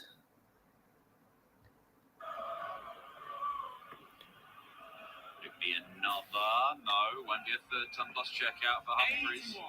But he does leave himself a double 6. You really think I'll give a shit? Visit means he's got work to do. Oh.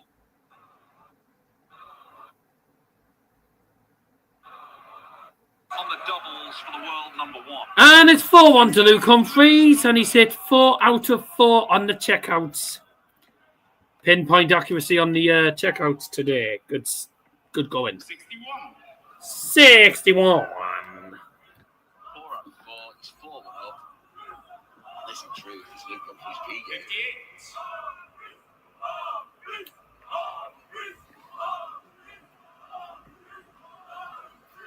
The fuck are they doing? That's quite good. Humphries, Humphries, Humphries, Humphries. That's what the fucking crowd are doing.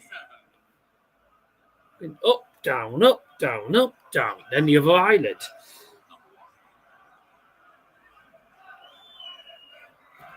Luke's first score was 97.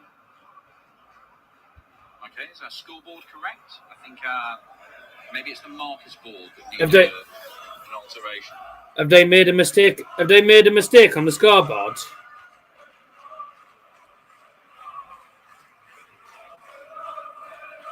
They made an error on the scoreboard, yeah? 100 should be down to 167 by our numbers. Yeah, well, it looks like the scorer might have made a mistake. But he definitely needs 167 now, Luke Humphries. Yes, that's what he wants. Yeah, that's what you need. You go with what the referee tells you. Unlucky. Going to get it. He's going to leave himself. Right, you happy now, Luke? And he's like, look, here's his B game. You know he can score a lot better than this, but he's still ticking along at 101.5 average and hitting every single dart at double. Does that continue in the finishing? You'll be a Halloween mask in a minute.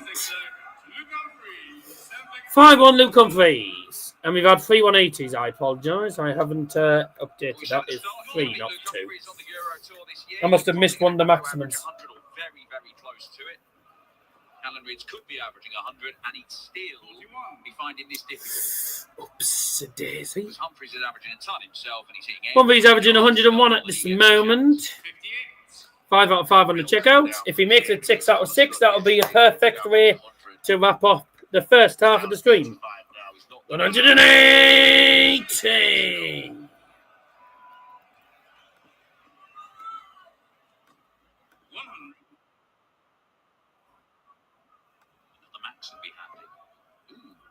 Oh, good dart. 1. 77. Good last dart. 203 after 9. Rydz keeps it in treble 7. Good dart. 135. 1, 3. 59. 112 for Callan. 72. 92. 144 for Luke then. There's the first. No. Bounce out 80. Callan needs double 10, double 5. Gotta go. 10. Match start's coming for Luke Humphries, and he's not missed a single dart all game. 6 out of 6. Ah, no. Never mind. Never mind. This is for 5-2. Double 5. There we go. Game shot in the 7th leg. Callan Rydz. Rydz still in the game. 140. Humphries with the darts, by the way. Yeah, 140. Stuck to his task. He's not played particularly well. He's been outplayed by Luke Humphries, but there's been Luke Humphries has been excellent. Outplayed him 13 points ahead on the averages, so he's been excellent. 140. 97 for Rydz, followed by 140. Good darts in this leg from both of them. What can Luke come up with here? He's had nearly twice the number of darts of double. 85. Humphries hasn't had many It's 136. Callan Rydz needs a treble. 100. Both on a finish after 9. 136 for Luke Humphries then to finish the match. There's the first treble. There's the second. Double 8. Oh, game shot. And the match. Luke Humphries.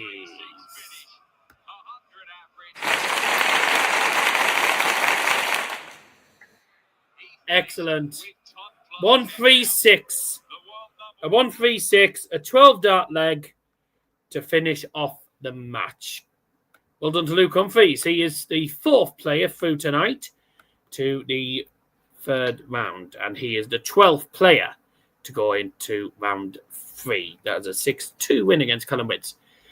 So that's it for first half of the stream. In the second half, we will have more games, and there's some great games coming up next. Jonny Clayton starts off the second half as he takes on Nathan Aspinall in game number 5. Should be a good match, that. So I'm looking forward to seeing what that brings us, because that, I think, will be a great game. And then in match number 6, it's Damon Heta versus Raymond van Barneveld. Match number 7 is Stephen Bunting versus Chris Landman. And then match number 8 will be Chris Dobey versus Mensur Suljovic.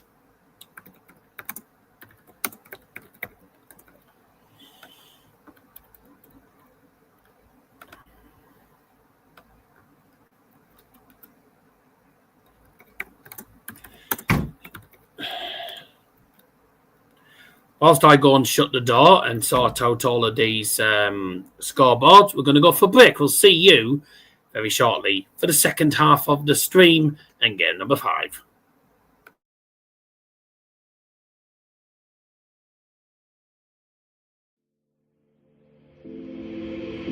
Take a moment right here. feeling like it's out gear. Driving towards the sun with a rose and a gun. Feel the wind in my hair, going nowhere I swear. Like an outlaw on the run, dangerous but it's so fun. Running, running, no. Hold on, don't let go. Running, running, no. Keep running.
Told my boss that I'm done.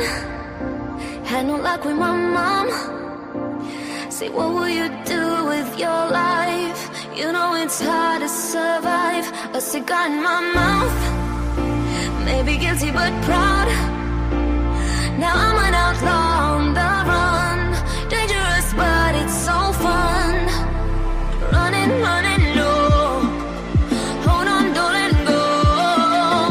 Running, running, no. Keep running.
Het is welkom zum zweite Hälfte.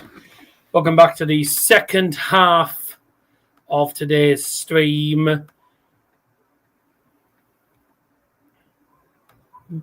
The fifth Spiel, the fifth game of the night. It is Nathan Aspinall going head-to-head with Jonny Clayton, the Welsh number one.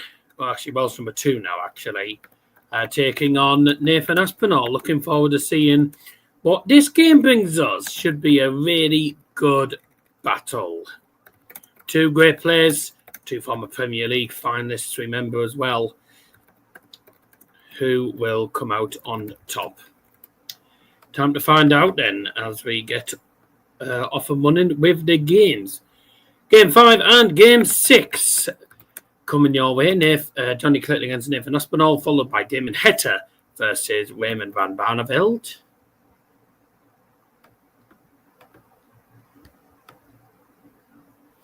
Come on, Chester. Yeah, Chester.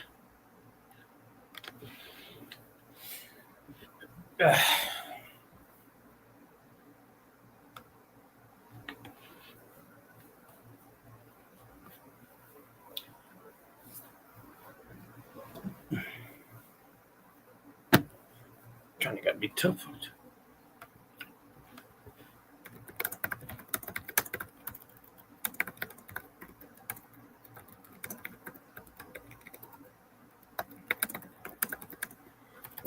Oh, bollocks. Just sorting out the scoreboard, the other scoreboards here. Who's in match number 7? Peter Griffin.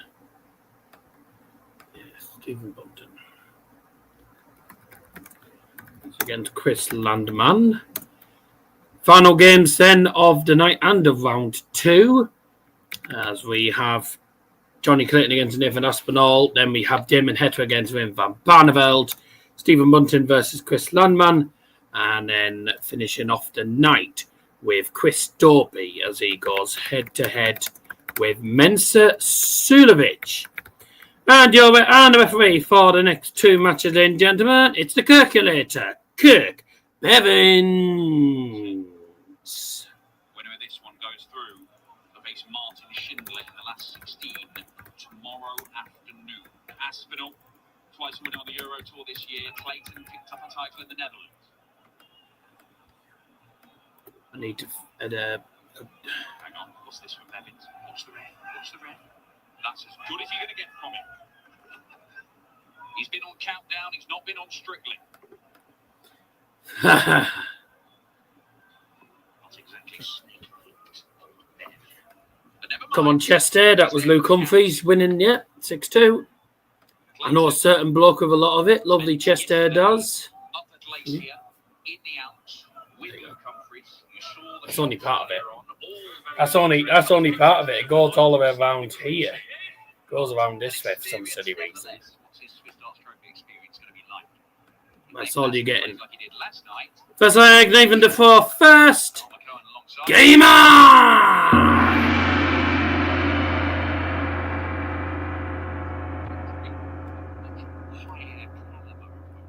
Ferret versus Lugs. So 140 for Nathan and 59 for Jonny Clayton. Oh. 83.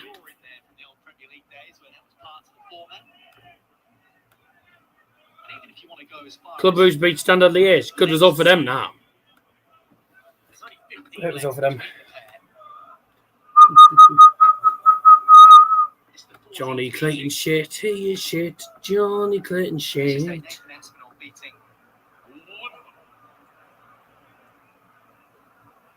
Jurgensen yesterday. Jonny Clayton today, you'd imagine will give him a much tougher run. Yeah, and while there is that sort of 15-leg gap over those games, the vast majority came in the biggest meeting that they had. World Match Play final. Nathan Aspinall winning it. 18 legs to 6. The winner of this match will be going head-to-head with Martin Schindler in the round of 16s. Luke Humphries averaged 100, by the way, and exactly a ton, by the way, in these games. But I forgot to say. 43 for Nath then. There'll be a splitter early on. If it goes, of course. 35. Oh dear. 11s. Bullseye for the 1-2-1. 96.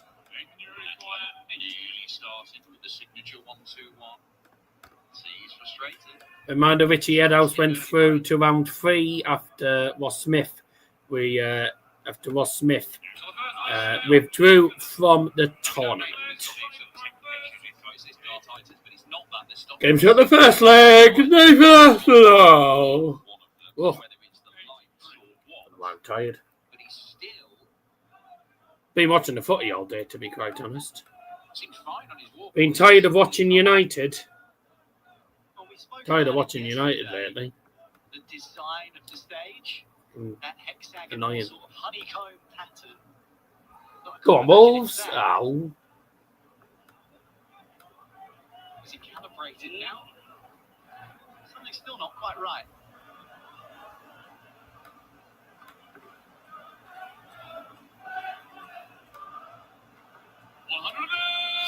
One 180.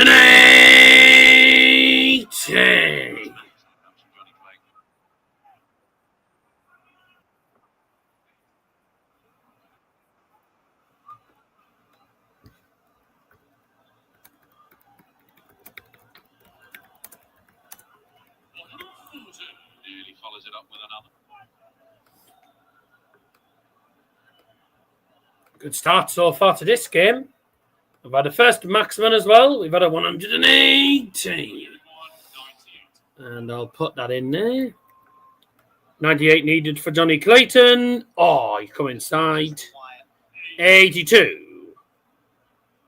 Good effort, Johnny Clayton. Nathan Aspinall, he struggles with that arthritis, by the way. You can tell he struggles with it, but he doesn't let it affect him, which is a good thing. It's what he likes to see. He likes to see the players that are determined. He won't let the arthritis stop him from playing darts. Game on second leg, Johnny Clayton. Off we go again, game on. So both players have held 4, and Nathan Aspinall now falls on his own 4. 36. Dear. Clayton wasn't in Budapest last week. Was in Prague prior to that. 57. What a poor start to this leg. Joyce, losing to his World Cup partner. Yeah, with Price. Yeah, Nathan Aspinall's getting annoyed with that arm. He's getting annoyed about that arm, but Blinking furiously there. he's not one that really shows his emotion. Well, he does on the other occasion, but when he's losing, he doesn't really show any. He doesn't show much frustration. Like he doesn't really show his frustration when he's losing. Like he just carries on. That's what you need to do. Like in darts, just got to carry on. 180.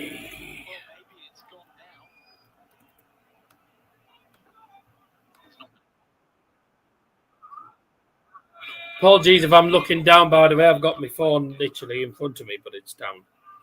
180.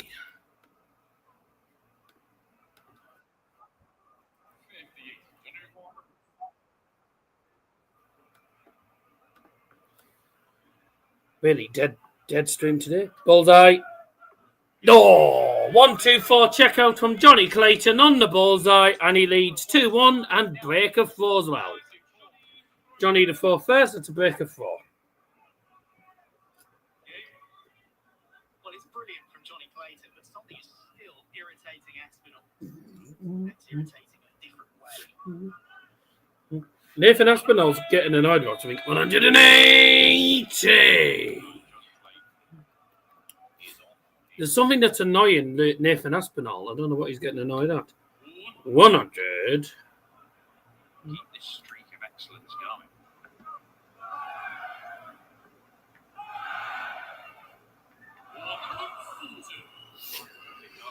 Sequence there. 180, 124 out, 180, 140. Last 4 visits, by the way, 180, 124 checkout, 180, 140 for Johnny Clayton. Excellent 4 visits there. He's averaging at the moment 118 with a 1-4 checkout being the highest so far. He's hit 2 out of 4, I believe, on the checkouts. 46 then for Johnny. Make that 3 out of 5 on the checkout. Superb. Averaging 116 at the minute. He's winning 3-1 against Nathan Aspinall, and he fully deserves to be. Excellent scoring and excellent finishing from the Ferret. The Ferret is playing very good. Very good. Very good. Ferret.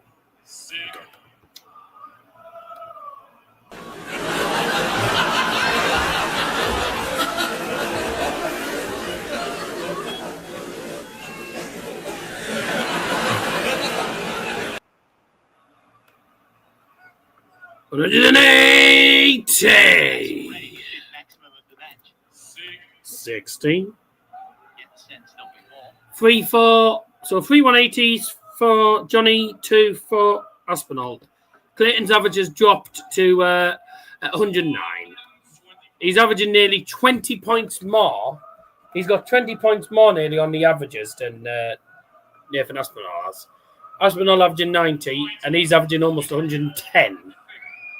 Johnny Clayton. Great darts. Great performance so far. The 150 is not going to go for Nathan. 118. Good darts. But he's left himself on double 16 after 4 visits to the board, and he's got a chance to cut the gap to just 1 leg. 135. 32 for Nathan. Johnny Clayton's played in the opening 5 Good legs. 8. Game shot in the 5th leg. Nathan Aspinall. Yeah. He is 21 points behind in the averages, but only 1 leg. 59. Funny if it was game shot in the 3rd leg. Cha! That would have been brilliant.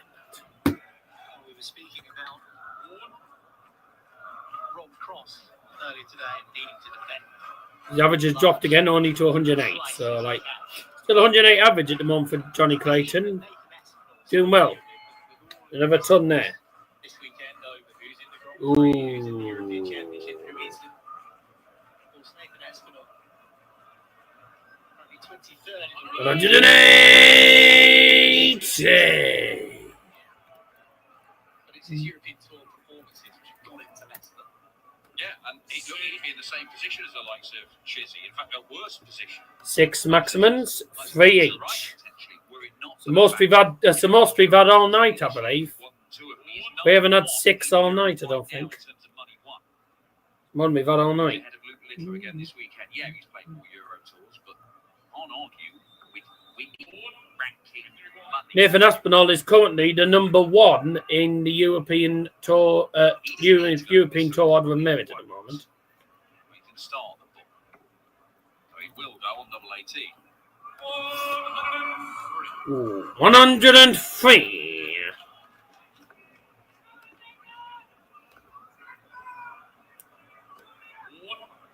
You require 80. Double 9 can be tricky. Johnny is With guaranteed. Yeah, both of these players guaranteed to be in the in the European Championships. And it's 3-3. Nathan Aspinall was 3-1 down, and he's levelled it at 3-all. This could get very interesting now. Best of 5 now. This might get interesting. My cat and I are going to have a cuddle. Catch you later. Right. Dug in and found 2 very, very good legs. Don't take the puss. Got the break of throw that he needed. If he can hold this throw from now until the end. Not many positions have changed. Not many people have moved positions in the world, in the actual PDC Order of Merit. But what I can tell you is Chris Landman is 70th. winner of this will take on Cardecca has climbed up to 108th Ricardo Pietreczko earlier on. after getting to round 3. Suljovic has moved up to 58. Comes through this game. Richie Eros is up to 28th. Searle up to 19th. Shindy up to 16th. And everyone else is in their same positions. No one's moved anywhere else. So nobody else has moved up. 180! That should have been 1-0 Spurs at the crossbar. I thought this would be a good game, and it has been a good game. Luke Littler's starting to throw better darts now. He's throwing better darts. 19 double 12. Oh, there's the 81 checkoff from Johnny Clayton. He breaks 4, and Nathan Aspinall applauds it, fist bumps him, and says, well done, on to the next leg. 109 plays 97 on the averages, 4 legs to 3 in favour of Johnny Clayton at this moment. Difference makers, those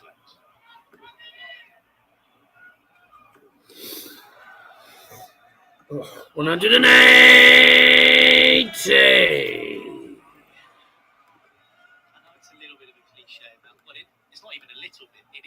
Luke, I mean, if Nathan Aspinall keeps scoring well, he could finish on a ton plus as well. Go on then. 4 perfect darts.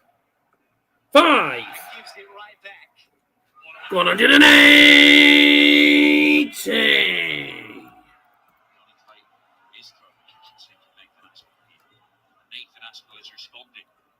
Fucking hell. 180. Nathan Aspinall on the 9. Ah. That's bad. 65. Johnny Clayton's on 91. If he can get the treble on the first dart, this could be an 11 dart leg. Perfect dart. Oh, 11 dart leg. Brilliant leg of darts. 11 dart leg from Johnny Clayton. Nathan Aspinall was on a 9 dart finish. He's 7th. He missed us.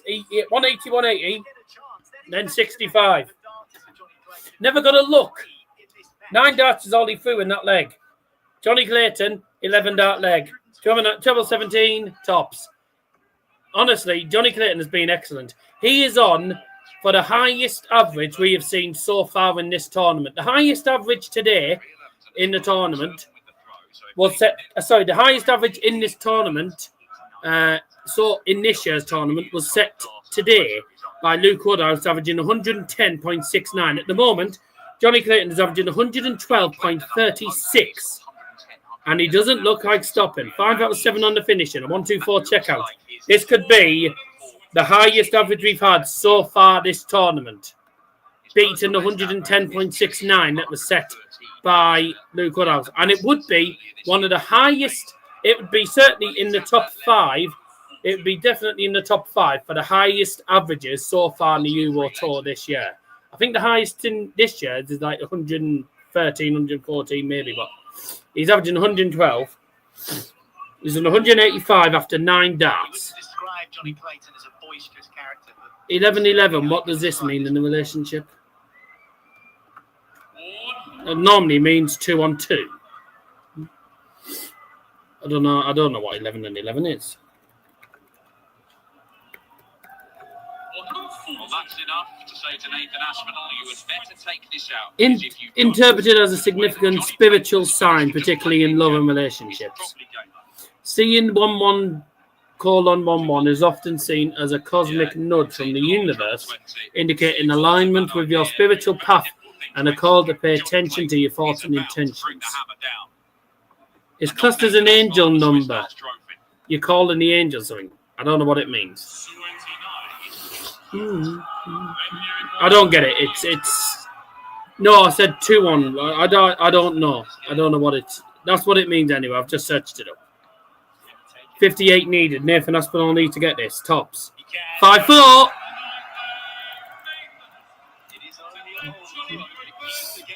This is a really good match now. 10 180s. 5-4.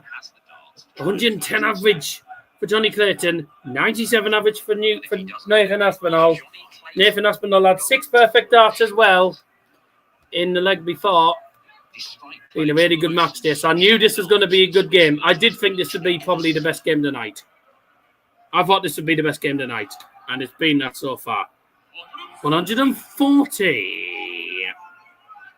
So far, only one game tonight has gone to a last leg decider. And that was James Reid against Ryan Joyce. On game number 5, is this going to go to a last leg decider? Potentially. 180.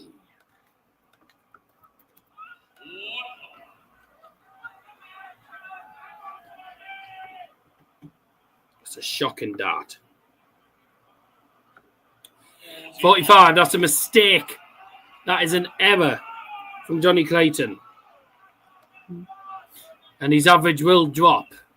He's now averaging just below 110. It's still a really good average, though, from Johnny Clayton. Keeping an eye on these averages at the minute. That's a mistake from Nathan as well. Now, this will probably be punished by... Johnny. 97. That leaves him at 84 for the match. The asthma should be breathing down his neck.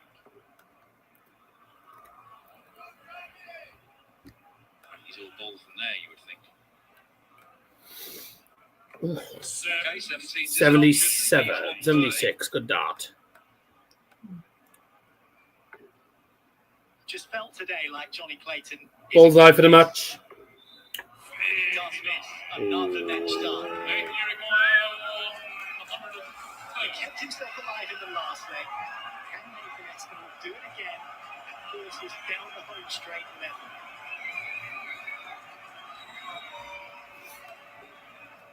Wonder if Rydz has got the ball in the first half. Oh. And is it the end of Nathan Aspinall's defiance? Johnny required 25. 25 for the match then. 988. Oh, 17. He's fumbled at it. He's fluffed it. Is this going to be a leveler then? One dart to the ball. 65. Surely Johnny Clayton will get it this time. Number 2. Game shot and a match. Johnny Clayton.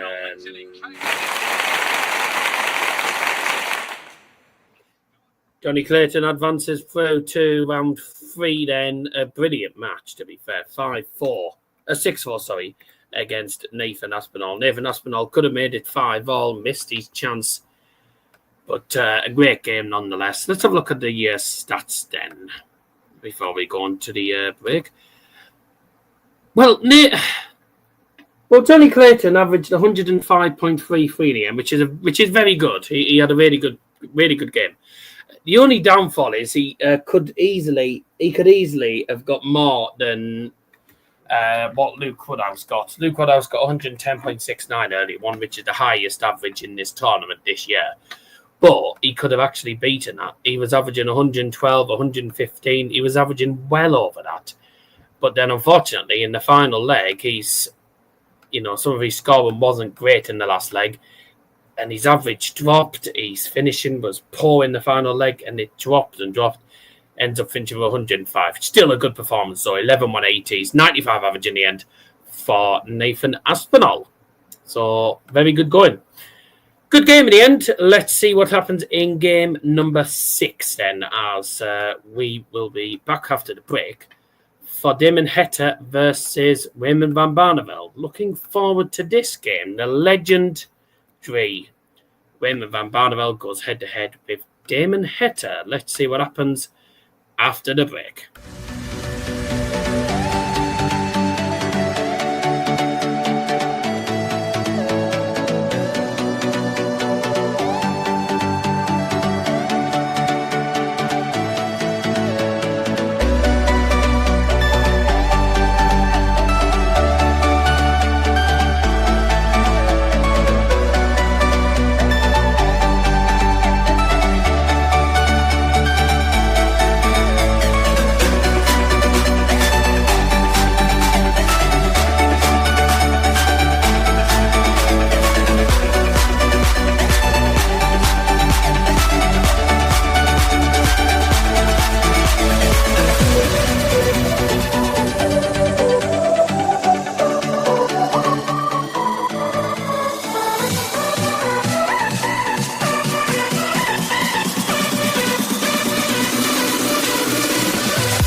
can see my own silhouette.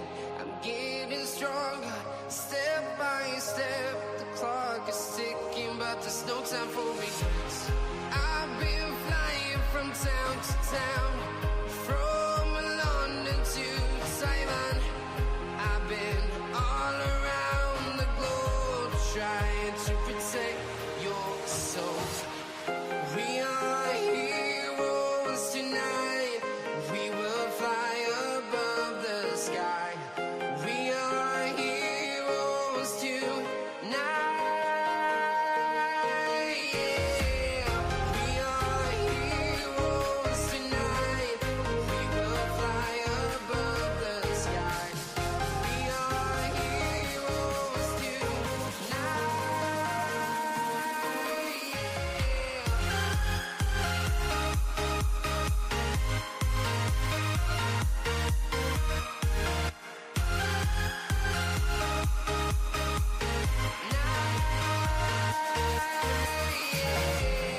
Feel like a dynamite, ready to explode right up in the sky. I need you to listen, I need you to hear, and don't show any fear. I've been flying from town to town, from London to Taiwan. I've been all around the globe, trying to protect your soul. We are heroes tonight. We will fly above the sky.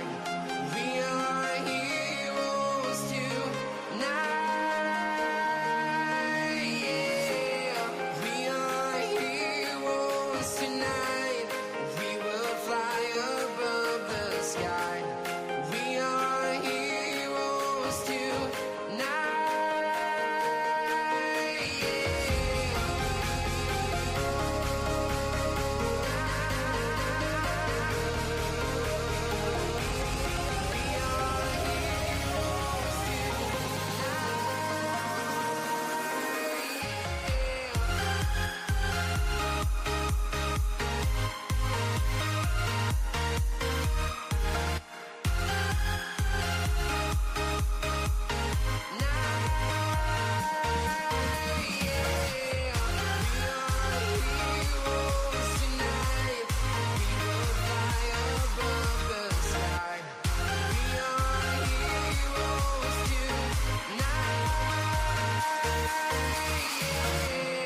I've been flying from town to town, from London to Taiwan.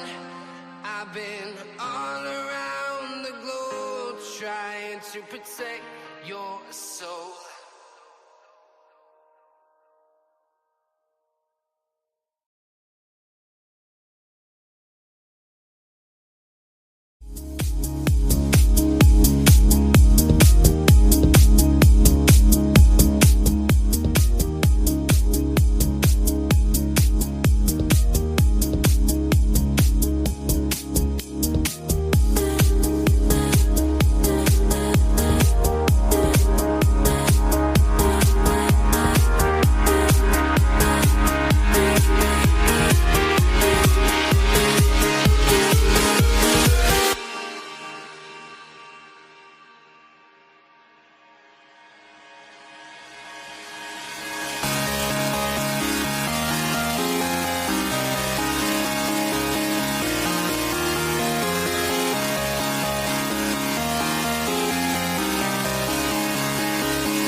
shoulder. Familiar faces, prolong the embraces. We were always one toward the breakaway, but we're nearing chances to wake the day. They're calling you over, the methods are bolder. We're lost in the time now, reminding ourselves how we were always one toward the breakaway, but we're nearing chances to wake the day.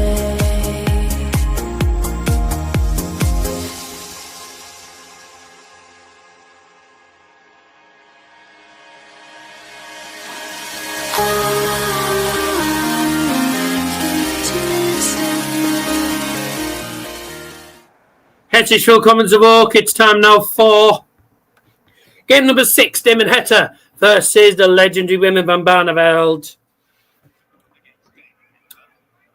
So, we already know some of the fixtures then for round 3. Luke Humphries plays Ryan Searle. Wattimena plays Luke Woodhouse. Jonny Clayton plays Martin Schindler. And we also know that the winner of this game will play Richie Edhouse. Ryan Joyce plays Jan van Veen. Rob Cross takes on Danny Noppert. And that is the list of fixtures. The winner of this game will play against Richie Edhouse. And then we have game number 7 between Stephen Bunting and Chris Landman. That winner of that game will be playing Christopher Tysky. And Chris Dobey versus Mensur Suljovic for match number 8 plays Cordecca in the next round. So, Barney, the floor first. Game on!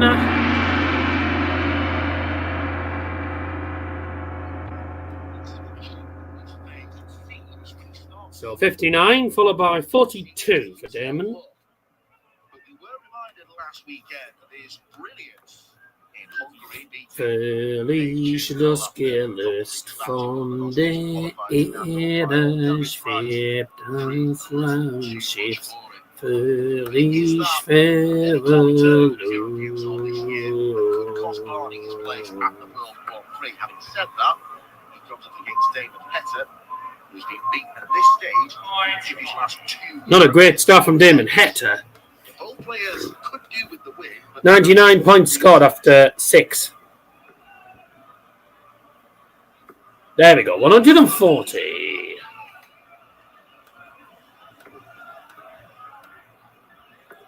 $140. 59. RVB pulled out some of his best stuff against Dave Chisholm. And he also did so in a floor tournament in Leicester back at the start of April, which is the last game these two players had against each 128 other. now for Heta. With a 104.61 average.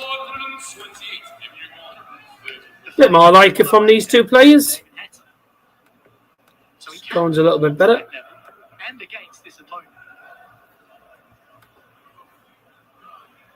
Ooh. 78. 116 for Barney. Gets the treble. Double 18. 98. So, opportunity has arisen. 16 for tops for Damon. Double 10 for Mustache. Oh dear. This is the chance for an early break. Game show on the first leg. Raymond van Barneveld. One of a 6-part story is being completed by Raymond van Barneveld.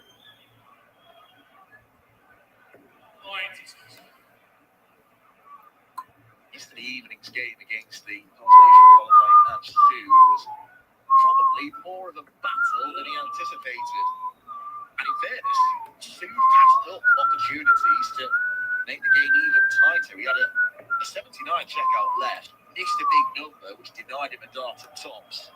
Barney was able to... 1-0 to Barney then, ladies and gentlemen, as we move on to the second. It's could have got sticky. Yeah, I'm not sure everyone had Mensur as the best Swiss performer here in Basel this weekend, but that's how it turned out. And Sud played better than any of the other Swiss players.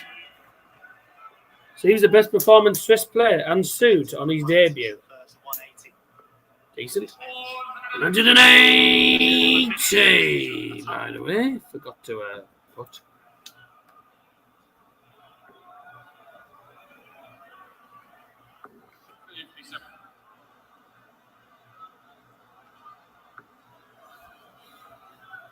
$176 left for Barney, and Damon has just left 110. 110 for Damon. 10 for David Heta.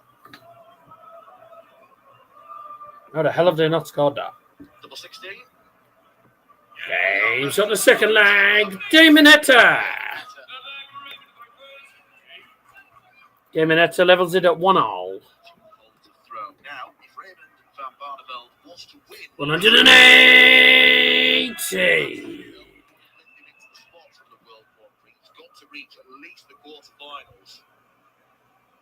Bye. He needs to win 2 games, doesn't he? This being the first of those 2. The winner of this game will play Richie Edhouse. The winner plays Richie Edhouse. Into tomorrow's action, the last 16, because of Ross Smith's withdrawal. 134. Fascinating, because Raymond would need to win to go into the Grand Prix. Richie would need to win to keep his chance. 105. Defending his European Championship title. Now that would be a blockbuster. Oh, the sweet, sweet narrative of that. Looks like Barney's going to have this leg in the bag, I think. 9 darts for, and he's left 116. Aha, shit. Oh, he's drifted into 555. 54 then. It leaves him 62. And he will come back as Damon's on 266. Good check out from David Heta, the 110, but he's yet to get going in the Another one would be good. Lovely. 134. Leaves the 132, the champagne finish. And Barney was looking for treble 10. He's hit treble 6. 18 scored. 30 scored. Oh, he's missed double 16. Damon needs 132. 2 balls needed. There's 1. That's nice. There's 2. That's Double 16. nice. Oh, amazing. Oh. Amazing. Damon Heta, 110 and 132 checkout in back-to-back legs, and he now leads the contest 2-1. A 132 champagne finish. And the 2 darts at bullseye, by the way, were both literally, the points were pretty much touching each other. Like, they were both literally next to each other. It was outstanding.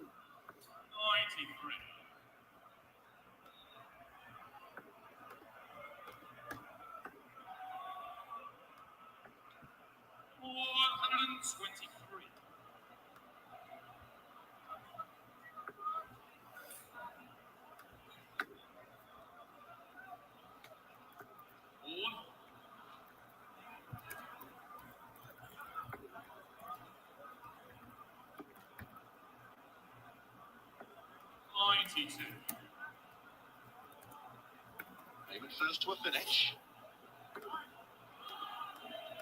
3-4 for David and leave tops. Just the 1 treble, but Good game, this. Both high averages at the moment. 96 and 97 averages at the moment. Barney's going well. 138 to leave double 4. Is he going to get a chance at it, though? Damon Heta looking at 78. He might not actually. There's treble 18, double 12. No, he's not going to get a look at it because Damon Heta, 3 legs on the bounce, 78 checkout. Heta is getting in the groove. 110, 132, 78. Good checkout. Really are good checkouts. 100 for Barney to start off this leg as Heta holds his 4. 1-3-2 outshot using 2 bullseyes. But There comes Heta. that was a sweet 134. That's his collection of 1-3-2 and 1-10. This is a good game. Both players have thrown some really good darts. 140.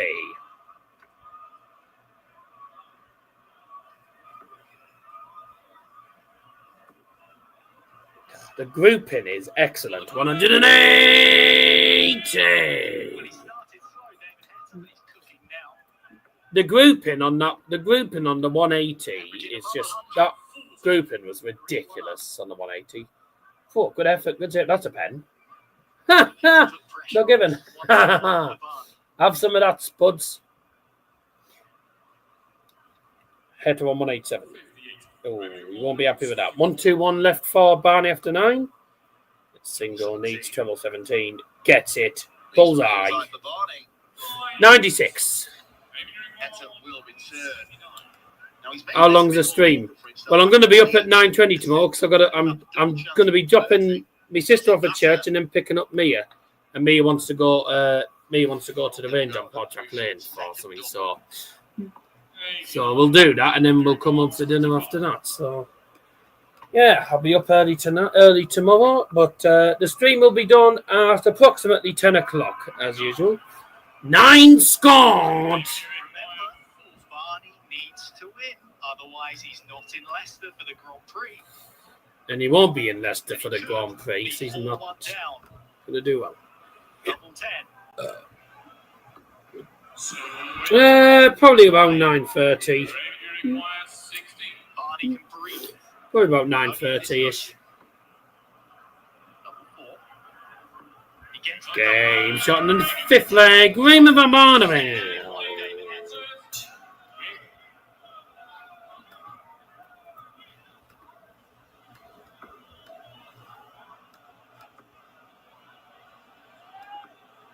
Under 40.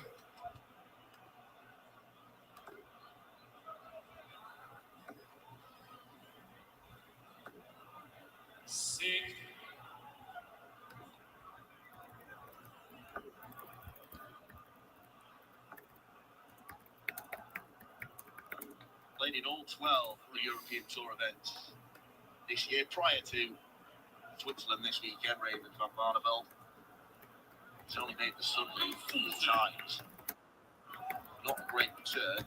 He hasn't reached the final session since the Swiss Darts Trophy last year. Well, I know there was a retirement and an unretirement in there, but he's only made a couple of quarterfinals in the last 5 or 6 years on the European Tour. Oh, the Chester.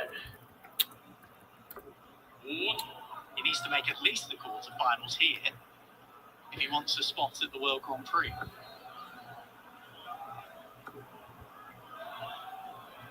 Well, to be fair, a lot of people will have a line on the weekend. My sister didn't get up till 1:30 this morning, 1:30 this afternoon, by the way. My sister's not had a lie-in for ages, so she literally took the opportunity and was in bed until 1:30. She woke up at 7 o'clock, she said. She said, I woke up at 7 o'clock, looked at the clock. 7 o'clock, I was like, no, okay. Next thing I know, Mum's waking me up saying, we need to go shopping. And I said, well, what time is it? She said, 1:30. She was like, eh? Fucking hell, didn't realise I was asleep that late. Yeah. Time goes fast when you're asleep. No, not Nicola. Dickhead. Nicola's not my sister. No relation. Not a relative. My sister. The infamous sister, as you call her. No, she was the one that was in bed for ages. Heta is poised and ready to swoop. That's a great cross. How the hell are Spurs not? How are Spurs not 1-0 up here? That's a poor dart at top. Double 10. Double 10. And he takes the chance right in the middle of the Nicola is no relation to me. She's my mum's best friend. It's a best friend of my mum's. So she's on my mum's side. It's one of my mum's best friends. Yeah, that's her, yeah. Who's Ruth? It's IUTH, actually, not that. But that's my mum anyway. But I'm not going into all that because no one else needs to know. No one needs to know about my family. So there you go. I get mixed up like that bloke who thought you and Leanne were boyfriend girlfriend. Even though we were even though we're brother and sister, someone thought that me and Peter, Gamer with Peter, someone thought that me and Gamer with Peter were both brothers because we looked like each other.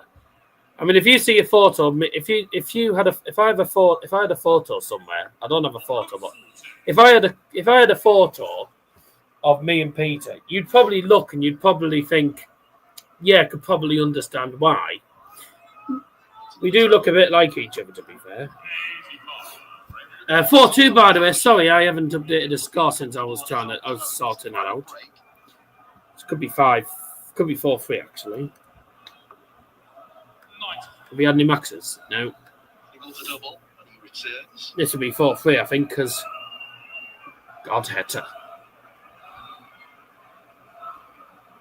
Spurs game's not been amazing. A couple of stray visits back to back for Damon Heta. 71. 46 for Barney then. For 4-3.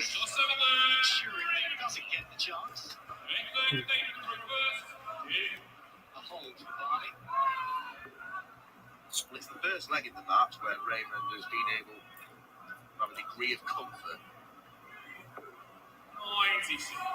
14 dart leg, the joint best leg of the match. That is 14 dart leg. That's Barney's best leg. Oh, that deflected. That really deflected. That definitely deflected. 123. Go on. Ah. 100. It'd be funny if Wolves beat Spurs, honestly. It'd be funny. Be nice. 140. That's what I like to call it. 2 games after this, then, gentlemen, coming your way. Stephen Bunting against Chris Landman. Let's hope Stephen Bunting wins and Peter Griffin isn't falling down the stairs. Otherwise, he will be. And then we've also got the final game is Chris Dobey against Mensur Suljovic. Chris, who plays fast, against Mensur, who's very slow at playing darts. So that'll take a long time. That game will probably, that'll be a bit of a drab game, probably. It'll probably drag on a little bit. But I think Chris Dobey should win that comfortably. 107 then for Damon to go 1 leg away. Otherwise, it could be a break of 4 and 4 piece. There's the 57. Single 18 for double 16. Ooh, 75.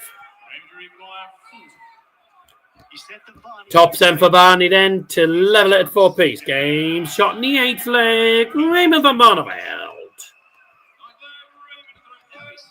Raymond breaks 4. And we're now at a best of 3. Remember, if it gets a 5-5, it's a last leg decider. Could be a last leg decider. I have a feeling Heta will win it, though. Been a good game. Both players have had 11 darts at double. 98 average for Barney, 94 for Heta. Not a bad game at all. Decent games. Had some decent games tonight. We've had some decent matches tonight. And a quietly very effective performance from Raymond. 98 average, 110 in the first 9.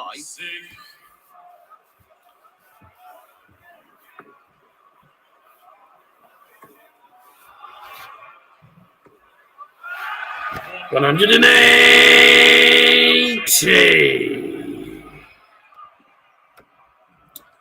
Where's Daddy? Probably watching the telly downstairs like he normally does. Avoid that.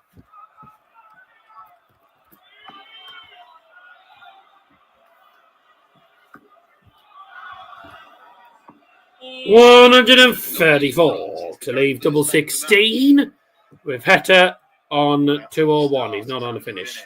Raymond van Barneveld is making his move on Damon Heta. Go on, Barney. This would be brilliant if he wins this. Lovely. Barney's back. 5-4 in the lead now. Barney is back, averaging a ton. He's averaging a ton now. Another 14 dart leg. He's played well in this game, with Van Barneveld. He has played really well. He was 3-1 down, then 4-2 down, and then he's gone from 4-2 to lead 5-4. 14, 13, and 14 dart legs. So he's won 3 legs in 41 darts. 93 then. Both started off with 60. Heta hit 93 now. And Barney, 100. Close leg this at the moment after 6 starts. Damon Heta has to win this leg, otherwise it is game, shot and match. One of the players, of course, impacted by 140. It is so tense in that race for Leicester. If you have just tuned in, thanks for joining us. 140.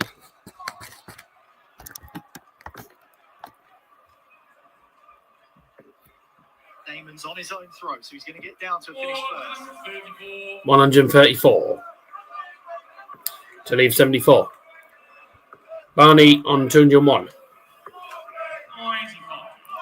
95 leaves them 106. 74 for Damon then to level it at 5-all. There's treble 14 for double 16. And we're going to our last leg decided, gentlemen. Game shot on the 10th leg. Damon Heta, the 11th and final leg. It's Barney to 4 first. Game on. But it is the 5-time world champion who has the darts, knowing that he needs to win this leg to keep his Grand Prix hopes alive. Only 60 for Barney. Not the best start. Raymond can't really afford to let Damon have a Damon Heta, 60 and 120. need to treble. Oh. Where he's really short. 78.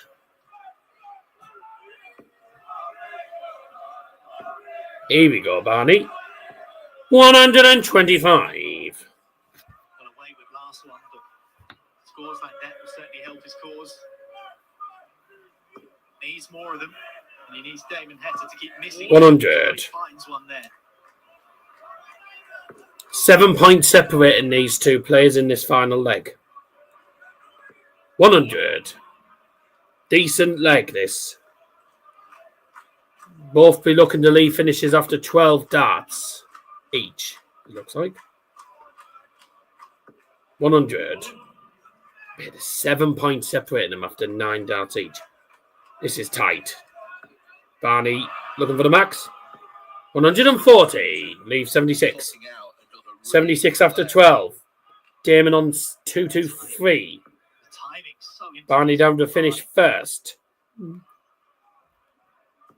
Heta joins him, but only on 123. 76 for Barney to advance to the round of 16. 16 for top then. 36. 1 match start missed from Raymond Van Barneveld. And Damon Heta. 1-2-3 to win the match, to steal the victory. He's had 2 tumblers checkouts already. Can he make a 3? There's treble 19. Treble 16. Double 9. Oh, 114. Oh, that was so close. So unfortunate for Damon Heta. Raymond Van Barneveld wins the match.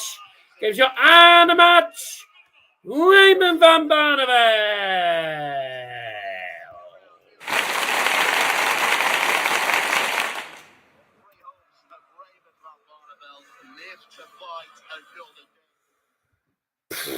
Wow. Well, that was a good game. Oh, last leg decider there. It's only the second game tonight that's gone to a last leg decider. Raymond Van Barneveld just about comes out on top against Damon Heta. That's the second time that Damon Heta has failed to reach the final day on the bounce. 95 average in the end for Damon Heta, with 280s, a 98 average for Raymond van Barneveld. They both played really well. It was a good match. Very good match. 480s. 132 checkout and a 110 checkout. The two tumblers checkouts from Damon Heta. Amazing. 5 out of 13. He missed double 9 to steal the match for the 1-2-3 checkout as well. 6 out of 16 on the checkouts for Barney. 46 was the lowest checkout, but doesn't matter whether your finishes are big, small, or whatever. As long as you can hit the double, that's all that matters. Game number 7 is coming your way, and it is Peter Griffin, Stephen Bunting. He will be going head-to-head with the man from the Netherlands, Chris Landman, who advanced yesterday night. How will Chris Landman get on against Stephen Bunting then? Will the bullet shoot the Landman, or will the Landman stop the bullet? All will be revealed in a couple of minutes.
Herzlich willkommen zurück. Welcome back, ladies and gentlemen.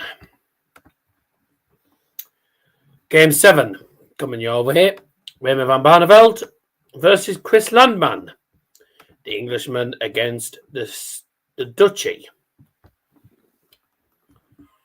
And Stephen Bunting's walking onto his titanium. Titanium.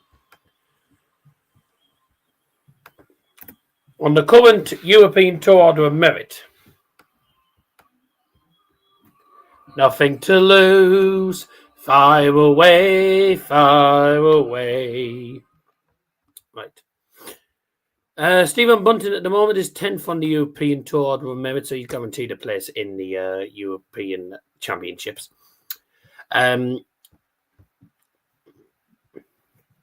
Raymond van Barneveld stays in the European Championship race at the moment, but the likes of Andrew Gilden, Rob Cross, and Christopher Tyskie and Richie Headhouse, though their places are not guaranteed as of yet for the European Championships, and also for the actual Pro Tour rankings, I believe it is.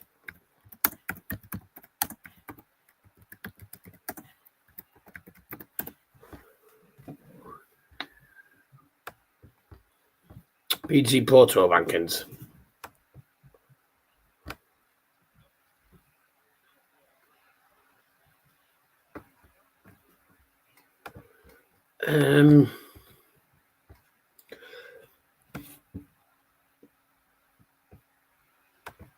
So, players that are outside of the top 16 in the PDC rankings.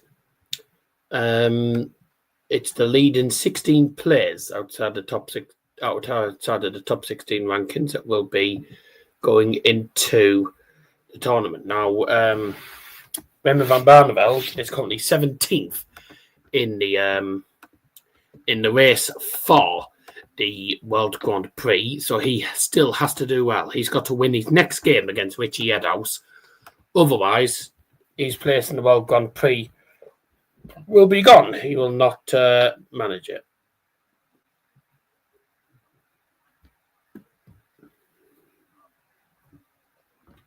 It's a fearsome record as Richard Mensur is watching on his fellow countryman. The countryman, Chris Landman, who dealt with Dennis Schnetzler yesterday evening. A little bit awkward being part of that game. Stephen Bunting versus Chris Landman. Here we go. Time for the penultimate game. Who is going to win this? Where's the fam? They're all downstairs watching telly. I've just heard Dad laugh at something, so and he's in the bloody kitchen, so I've heard him laugh in the kitchen from up here. First leg, Christopher first. Game on!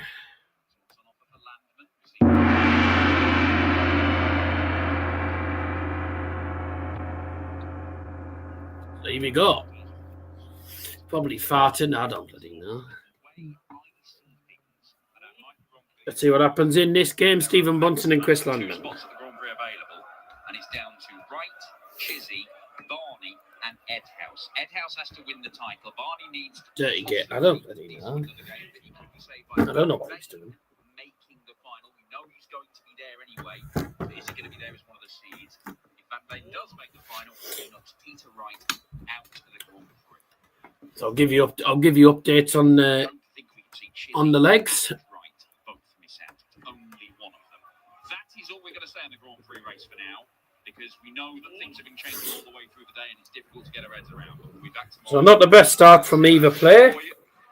2.56 and 2.44 after 9-0, which isn't too bad to be fair. Averages wise, not amazing at this present stage. 10% remain. I'm going to have to put my phone on charge. 180.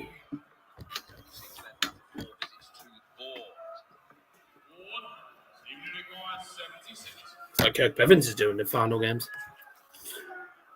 Down to Pietreczko in his opening game last week, Bunting. 4. Okay, so that missed a double then by Stephen Bunting. Can Chris Landman capitalise?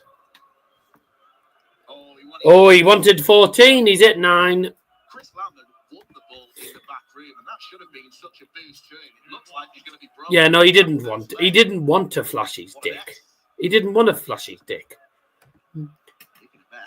He was saying what he was saying. It was a joke. He was saying it as a joke, saying he's cock's wrapped up in the sock. It's a joke. That's what you call a dirty man joke. Oh, he's obviously it was a joke. He was never gonna. He thought he was funny, mate. He thought he was being funny. And I was like, no. I mean, he did apologise. Sorry.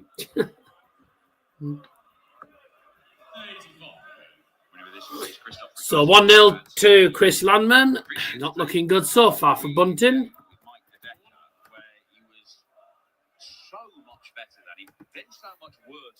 This, I think, might be the worst game of the night. I think this could be one of the crappiest games.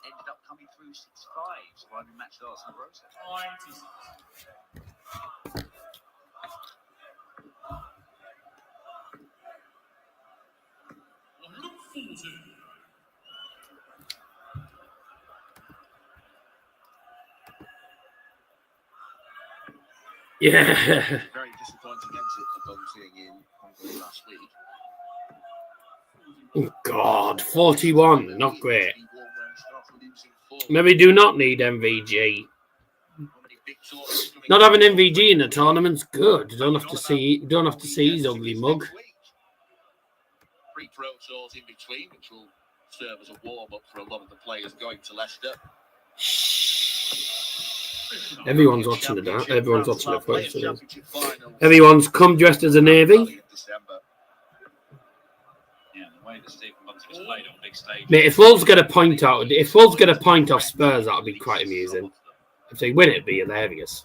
He's been good in the Group 3 in the past. Semi-finals, 2 times semi-finals. 50 scored then, leaves 170. Chris Landman on 116. That's in. Double 18. 80. He knew what he's going for. That's why he threw the first 2 darts. Stephen Bunting on 170 then. Oh, wow, that's a shocking dart. Yeah, oh! Yes!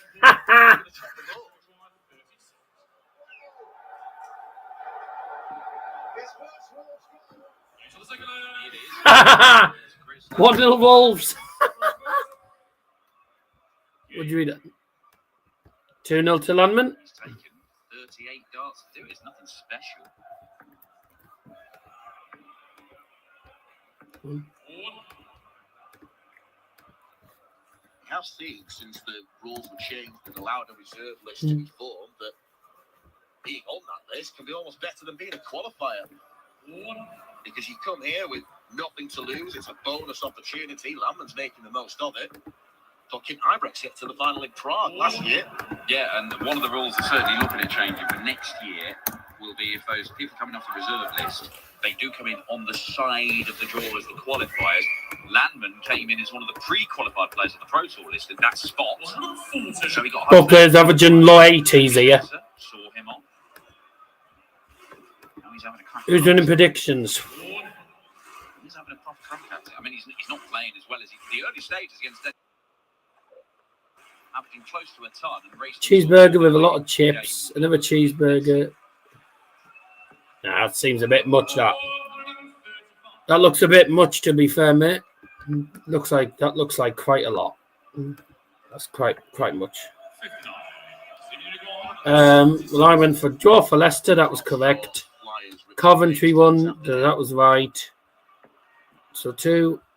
No. 3, 4, 5. He's played a lot more Euro tours than Chris Landman. He too was yet to be a seeded player and reached the final day of one of these. What was the? 6. Junior requires 68. Bunting fails to take out the 68. He's going to have a realistic chance here of going 3-0 up. The best of all draws. So 1, 2, 3, 4. And Stephen Bunting gets the leg on the board. 5. Not only getting his first leg, but getting against the darts. And all of a 5. 1, 2.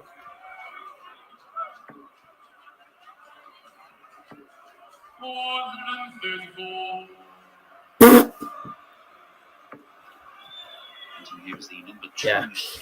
Yeah, you've been absolutely battered, mate. You've been battered. You've got 2, and I've got 5.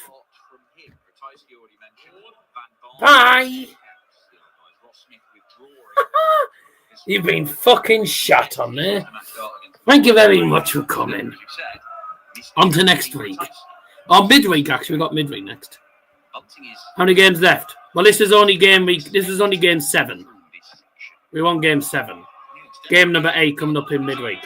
180.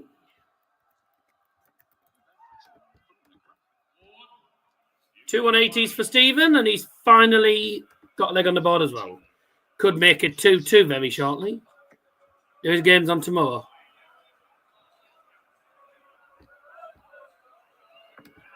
No, there isn't. 67. He's still rubbing his eyes. 6. You require 20. 2, 3, 4, 5, 6, 7. 11. Split.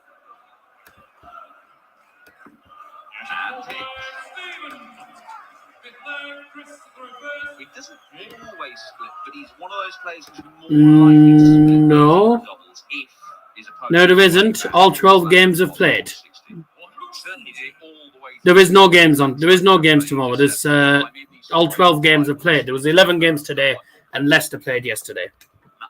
Next games are on Tuesday and Wednesday night. And Bobber plays Stoke at all, which I should be live for. I'll be live on Tuesday for that. Thanks for coming. Now then, where was I? 2-2, sorry, but anyway, back to the game. 2-2 now is the scoreline. Ladies and tits. Ladies and dickheads. 68 being a highest. Check out the match so far.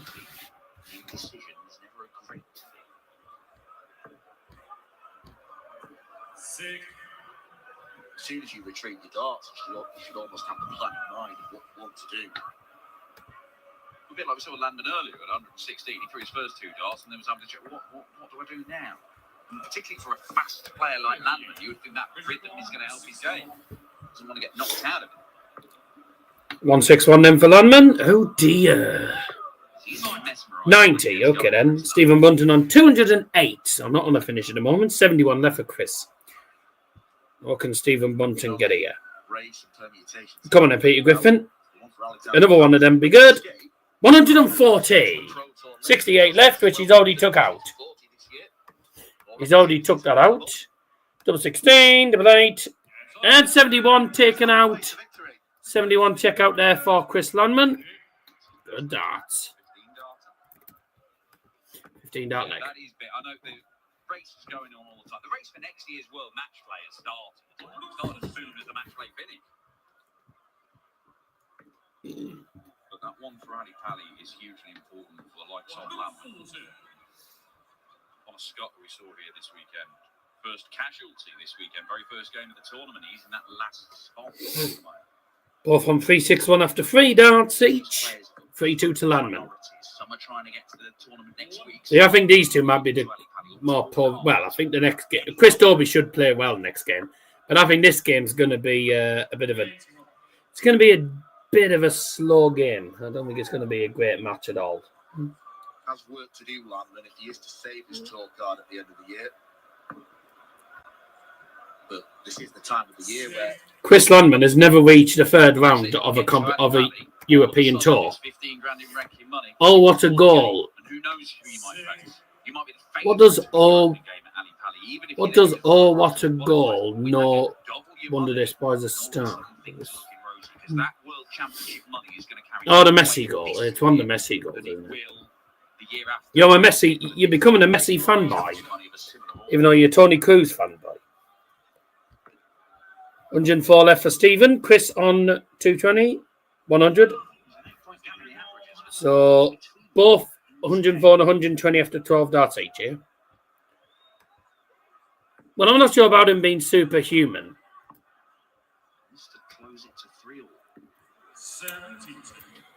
72. Darts missed for 72 checkout. The Shanghai required for Landman. Doesn't get a treble. Bunting comes back for double 16 for 3 legs each.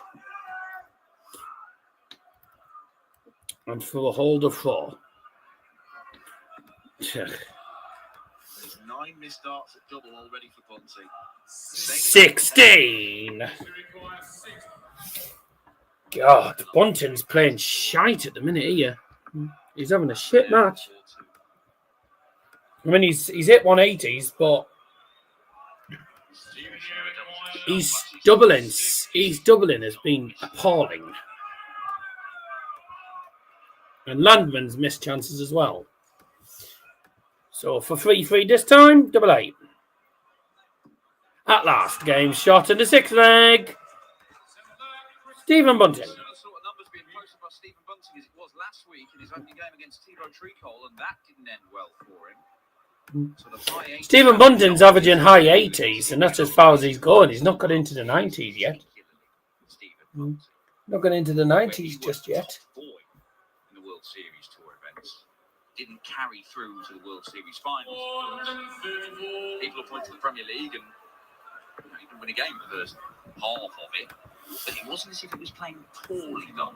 We weren't seeing him play in the sort of 89 average many times.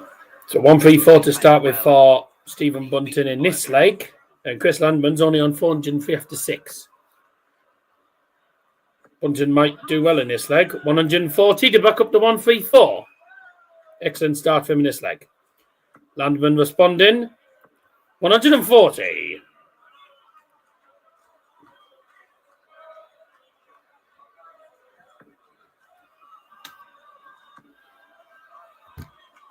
$140. Great leg from Stephen Bunting. This he's left 87 after 9. 1-3-4, 140, 140.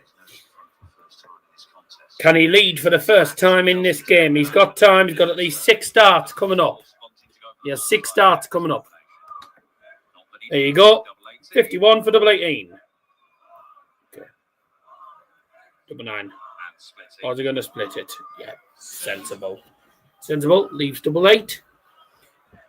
Chris Landman. Not on a finish. So this should be 4-3 to Stephen Bunting when he comes back.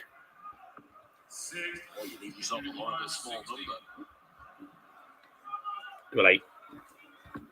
Well, that's better from the bullet. He's won 4 of the last 5 legs. Despite this being a relatively unconvincing performance, he's got his nose in front.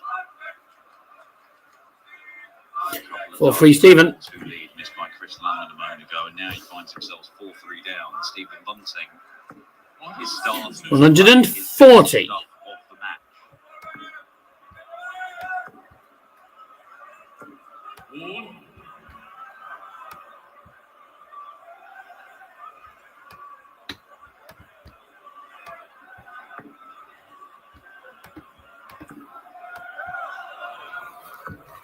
$180. Oh shit.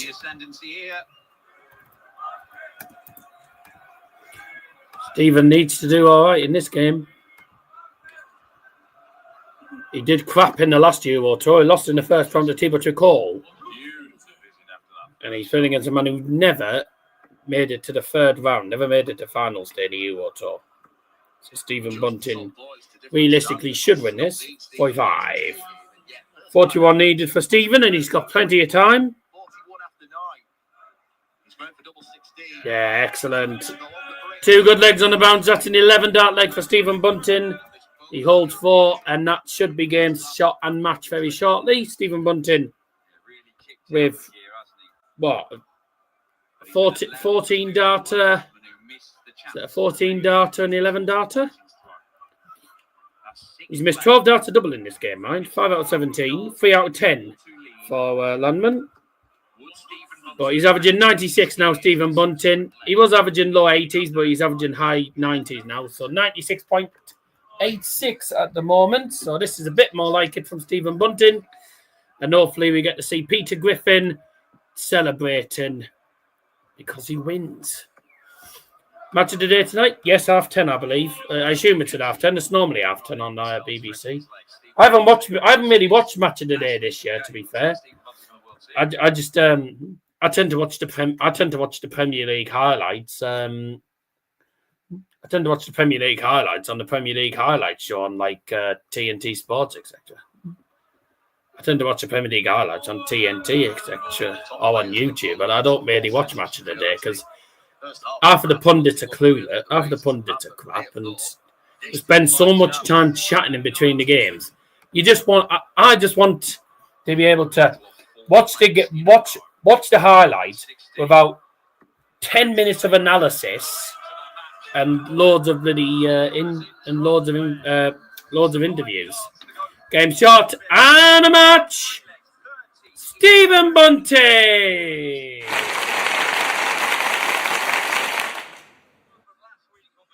No.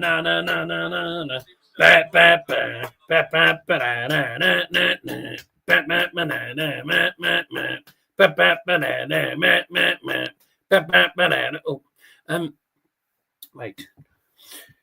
Peter Griffin, Stephen Bunting goes through to round 3. He's into finals day. He beats Chris Landman, who did play all right, to be fair. Chris Landman by 6 legs to 3. Final game coming up. It's Chris Dobey versus Mensur Suljovic. And that's coming your way in a couple of minutes. Let's have a look at the stats first. 99 average for Stephen Bunting. 3 180s. And Landman only averaging 82.7. No 180s hit though. A couple of ton pluses there. 92 checker was the highest in the match. He didn't play too badly, Landman, but he did come up against a better player. There's once when Bunting got the lead for 4-3, just pushed on. Pressed on and battered him in the end. Mince tomorrow. What have you got tomorrow? We're having chicken enchiladas, which is literally, it's basically chicken. So it's normally like it. So well, we sort of it gets homemade really.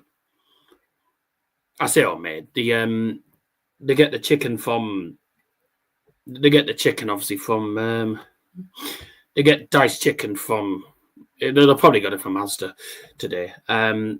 So diced chicken, grated cheese, tomato sauce.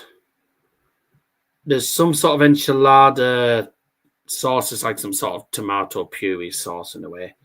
A bit like the you class as like your Domino tomato sauce, etc. I don't know what it is, but yeah, it's chicken that's marinated, and it's inside a wrap, and it's got cheese on it, grated cheese on top. Put it in the oven, melts the cheese, and cooked chicken. I think it's hard to explain, but they are quite nice actually. We tend to have about 2 each, so they're quite nice actually.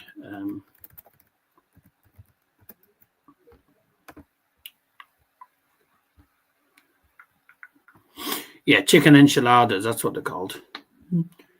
The family have it with the, because it does come with veg and stuff. They have it with the veg. And I have mine without the veg. But it's a pretty easy dish to do, but it's a very expensive dish to do because obviously cheese is getting more and more expensive. Chicken's becoming chicken is just ridiculously priced nowadays. So, it is one of them things. So that's the penultimate game done. We're on to the final game of tonight, which should be a decent game, actually. Chris Dobey against Mensur Suljovic. Probably be a slow-paced game. Chris Dobey should win this, but we'll see if he can against Mensur Suljovic. The Austrian number 1 goes head-to-head with Chris Dobey. Fair play. I had chicken tonight. I feel like chicken tonight. Well, I feel like having a quick break.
Right, welcome back. Sorry, the game's already started, so we'll just literally put Dobey versus Suljovic and game on.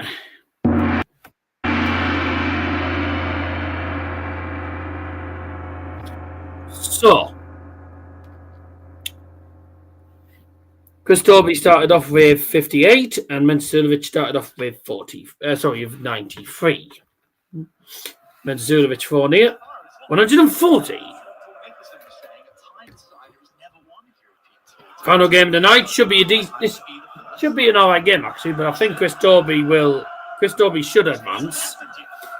Depends how they do. Ricardo, we wanted Mensur to do well despite him being Austrian, and it's in Switzerland.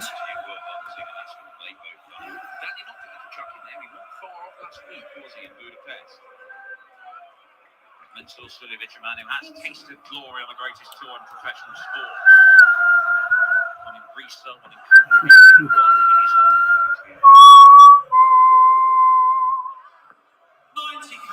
home. They've only won 3 home games since November 2024.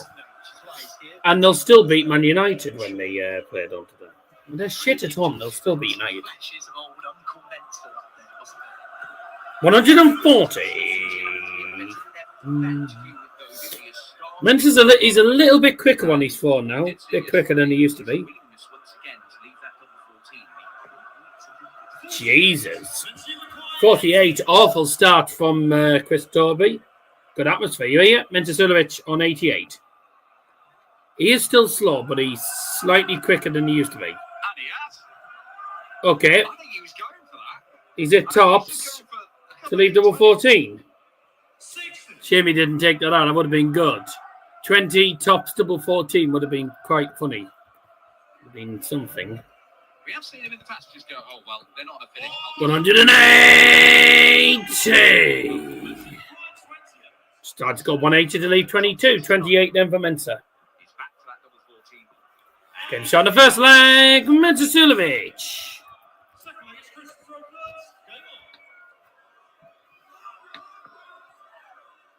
He's calling card, hasn't it?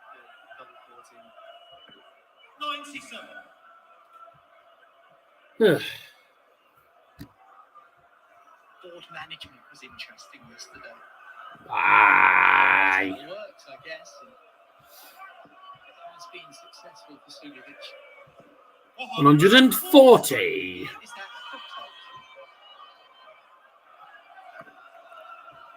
He's a happily married man. Certainly the answer would be no, but it's a lovely sentence. Since their last shot on target, 43 minutes since the last shot on target. 43 minutes in the game was the last time they had a shot on target, in the 82nd minute. Dear. So almost 40 minutes after, and they haven't had a shot on target. 100. Loads more of that tomorrow. The final day. The Swiss Darts Trophy, the final day of qualifying for the World Grand Prix. 96. Qualifying tournament for the European Championship, but for some players, it is like the defending European champion Richie Eckhouse, who's not in Hildesheim, the last European Tour event of the year. Nah, Spurs' shooting's dreadful. They're just shooting from distance, hitting up shots, just hitting up. Well, we saw Raymond and Barneveld needing to avoid feet to keep his Grand Prix hopes alive. It will be Barneveld who faces Ed, which will be fascinating. So trying again. So, whilst we're on, I'll give you the full list of the games for tomorrow afternoon's session. We won't know what the evening sessions will be until after the afternoon session. Luke Humphries plays Ryan Searle. Wattimena plays Luke Woodhouse. Jonny Clayton plays Martin Schindler. The winner of this will play Cardecca. So Cardecca awaits the winner of this game between Dobey and Mensur Suljovic. Stephen Bunting plays Christopher Toysky. Raymond van Barneveld plays Richie Edhouse. Ryan Joyce plays Jan van Veen. And Rob Cross plays Danny Noppert. We won't know tomorrow night's games until after the afternoon session's finished. 98 average at the moment, by the way, for 98 average at the moment for Mensur Suljovic, and it's 1-1. Chris Dobey has levelled it at 1 leg apiece. One of the reasons was he would hit it. Chris Dobey's averaging 89, Mensur's averaging 98. You can argue in recent years he's not fit. Now that may be because he doesn't leave it. It may be he doesn't leave it as often because he's not as deadly on it. He's evidently decided this weekend, I am going to go to double 14. 59. What the fuck are they doing? That if he doesn't hit it, it's not going to be that devastating unit in his arm. Oh, God. Yeah. 140. I know we're only in the third leg, but he's already had 2 steps at that particular double and he's missed it.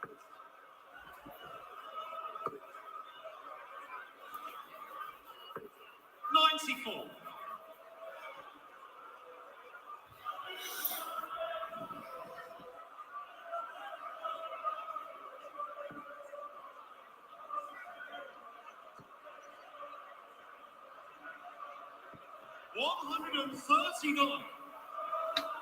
He'd come back to tie it up, of course, Mensur Suljovic, but those first particular business, double 14, it wasn't successful. Chris Dobey. No, he's miles off it, Chris Dobey. This should be 2-1 to Mensur Suljovic.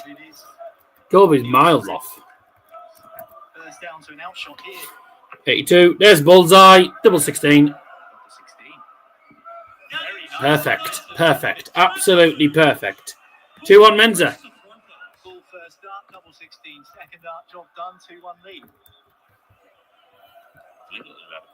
Brilliant dart. 11 dart leg as well. It's a good leg.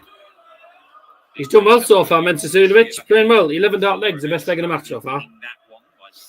I don't think we'll have a better leg than that in this game, mind. Hello, Mensur.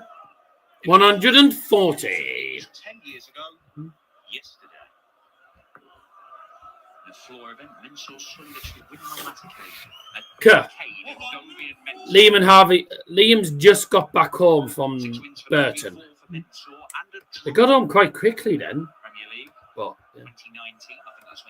I knew they weren't going to get it. I knew that neither of them were going to. I knew neither of them were going to get on the darts tonight. So doesn't make a difference on the final game. Should be on tomorrow night though with me. They should be on tomorrow night, so it'll be good. 180. Second 180 for Chris Dobey.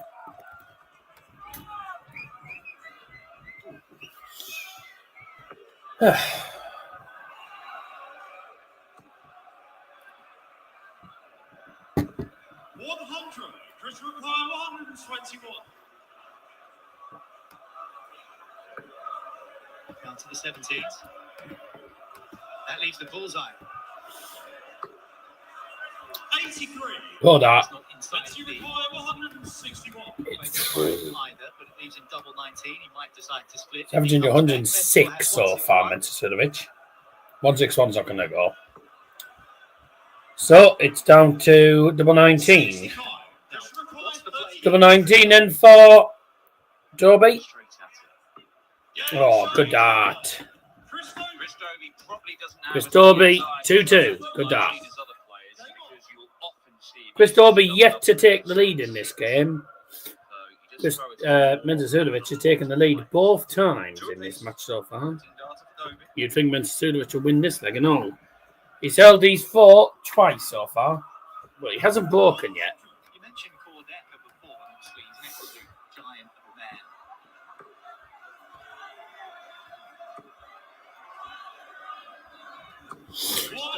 180. But that bottom half of the board, you double 19s and you're scratching around on double 2, for example. Taller players, you could argue they're harder to hit. Throwing downwards is not easy. Chris Dobey doesn't have that problem. 81. True, but he is one of those players, like many of them, his darts do stick up a bit. So if you're a little bit below, it can cause a problem. Almost on a 9 dart leg. The 6 start went in the treble 1. Here comes Mensur Suljovic then. Is he going to get one himself? He hasn't got a 180 yet. Does need it. 180. 180 for Mensur. He's first. 140 leaves 58 for Chris Dobey. And Mensur Suljovic has not gone behind once. And he still might not. Wow. He tried to go triple 20 tops. That's brave. Probably backfire on him now. 2 at tops then for Chris. Wow. Okay. Mensur won't make any mistakes on top here then. He won't miss tops. 3-2. Mensur's halfway. 5 legs in. It's 3-2 to Mensur Suljovic. Mensur Suljovic back in the lead again.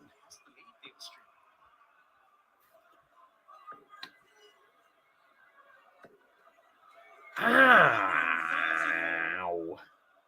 5 legs played, everything going with throw. Chris Dobey's really raised it after a nondescript opening couple of legs.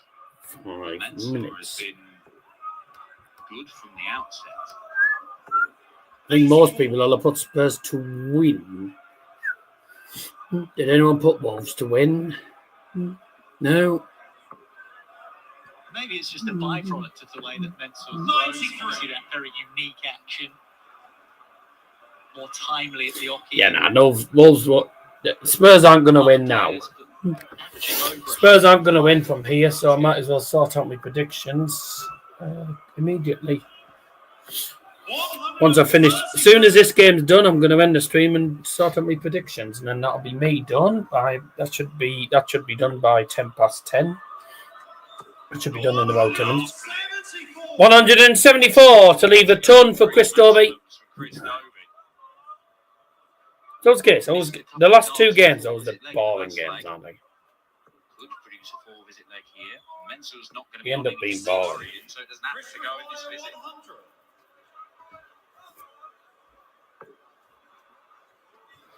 That's why he's not looking at tops.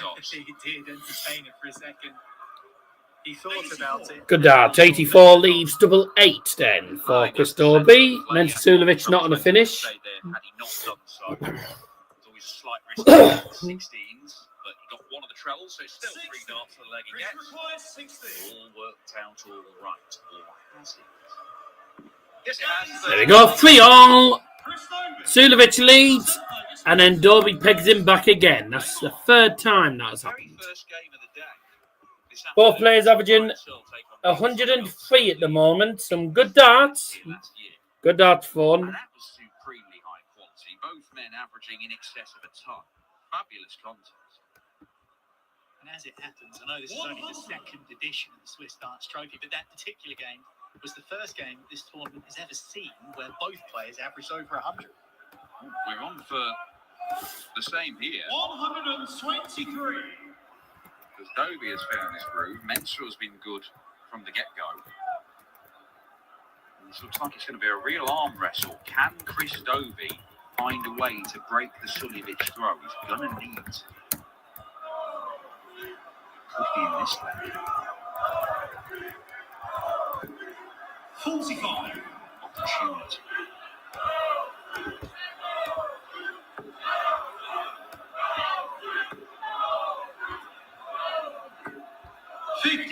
But no big treble for Chris Dobey that visit.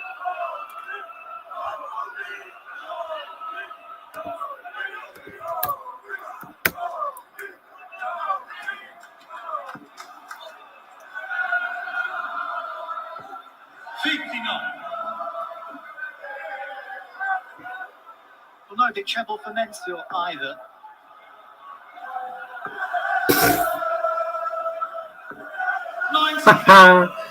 Oh dear. There's some way to what he's trying to achieve in this leg. Mensur to respond. Oh no! fuck?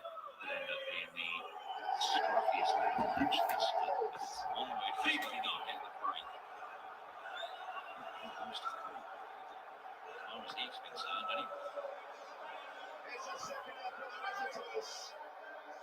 But Tottenham have earned themselves a late win here through one of their big summer signings. But in a match winning quality, the Spurs has been in short supply.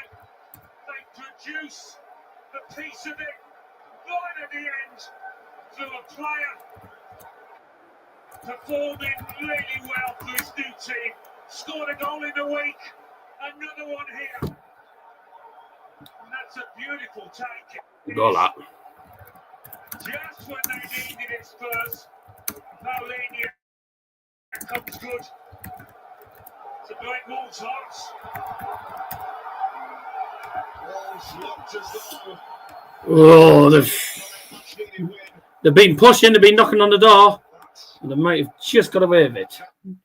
That's his first yellow card, I see. That's because he got booked. Tried to, couldn't do it. Chris Dobey, this is his chance. Get in front. Dobey leads. Chris Dobey. They think it's Christopher first. Game on. No EFL highlights. 134. The 19 segment working very well for Chris Dobey in this game.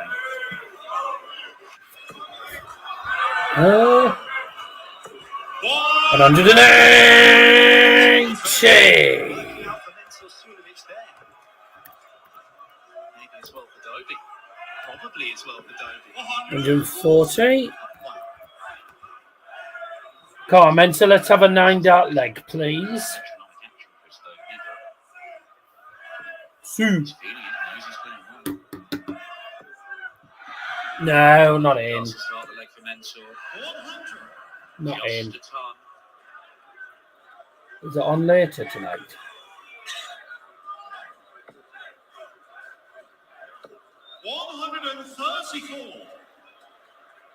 Really good again. Oh. Shots from Chris Dobey. Shit, mate, it's on late. One thing you would say about Mensur is a real competitor. It's on late tonight. Left, right, centre. Slightly more apprehensive, it'll be even more so. Chris Dobey finishes this one off. 16 doesn't Shit. finish it off. Mensur Suljovic, having been broken, comes back looking at 87. 11:55 for the EFL highlights. A little bit of extra time. 87 needed for Mensur Suljovic then. Both averaging 101, 102. Decent. Stay straight. Good dart. Ooh. That was a chance for Mensur. Is that the moment on which this game hinges? It's for 5-3 then. Dobey is hoping that the answer is 5-3. because he's stretched into Chris Dobey is one leg away. Legs on the spin for the last 5, and 3 of those legs for Dobey have been 13 darters.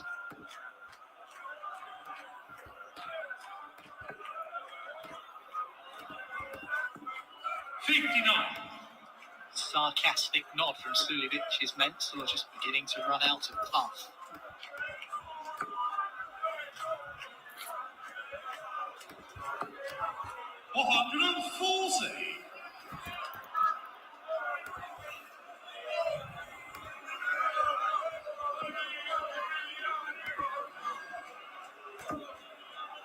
Is that ended now, is it? 100. It's another decent showing from Mensur on the European And tour. we're I've on. seen a couple of them lately. Got into the good version of Dobey. The good version of Dobey is a world-class player. Very much So second no best one in the had opening couple of Spurs legs to this draw. time. Everyone had Once he got Spurs into to his win. groove, He looked very, very So, assured. Spurs drew 1-0. 5-4 here. 5-3 here, beg your pardon. 120. Good darts, 128.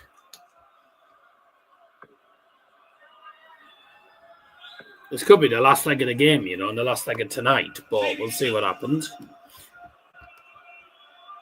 I mean, I'd say Chris Dobey has been marginally better. Mensur Suljovic had a good first couple of legs. He was averaging 106, but then the averages dropped, and then, you know, Chris Dobey pressed on 5-3 up, and he's, you know, was averaging over a ton. Obviously, two players winning a lot on the European tour in recent times. Mensur require 140. Not able to cause any problems for Mensur with that visit. 19 loose up.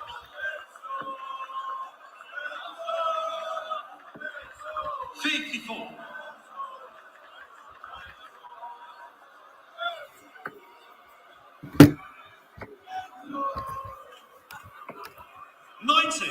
Mensur requires 60. This to stay in again, then for Mensur Suljovic.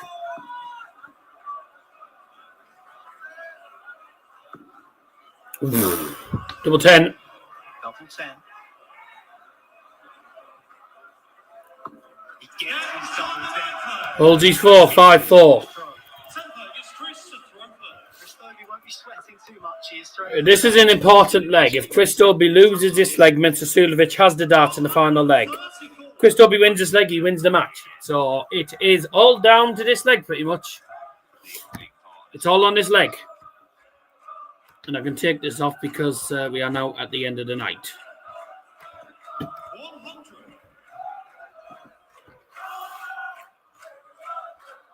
Sit down. Sit down. One and... Oh no, I thought it was in the treble, sorry. 97.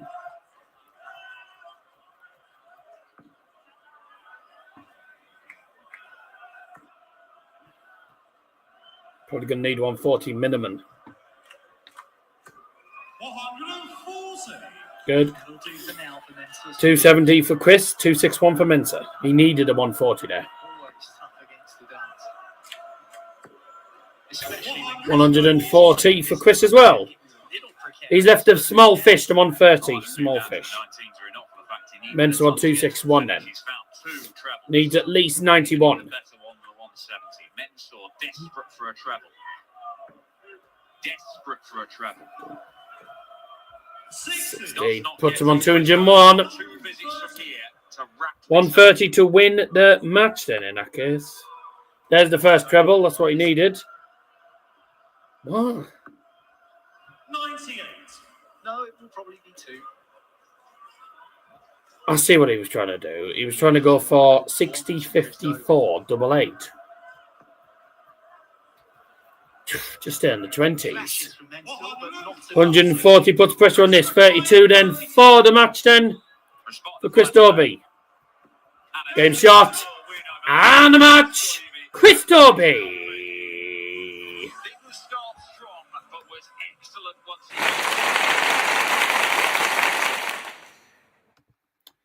Chris Dobey wins the final game of the night. So I can now confirm the round 3 ties for tomorrow. If you are watching tomorrow afternoon's session, the ties will be in this order.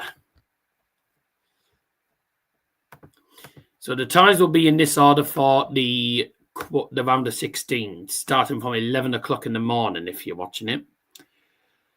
We have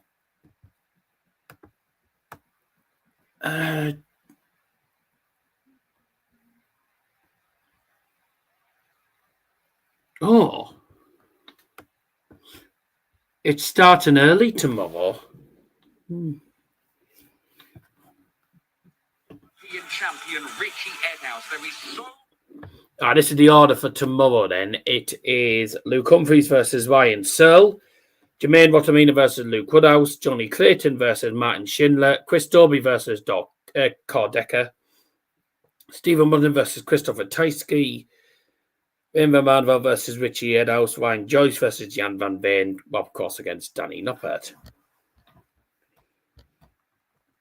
Already had a couple of his crown there here at the St. Jacobs Halle in Basel. We'll see you tomorrow.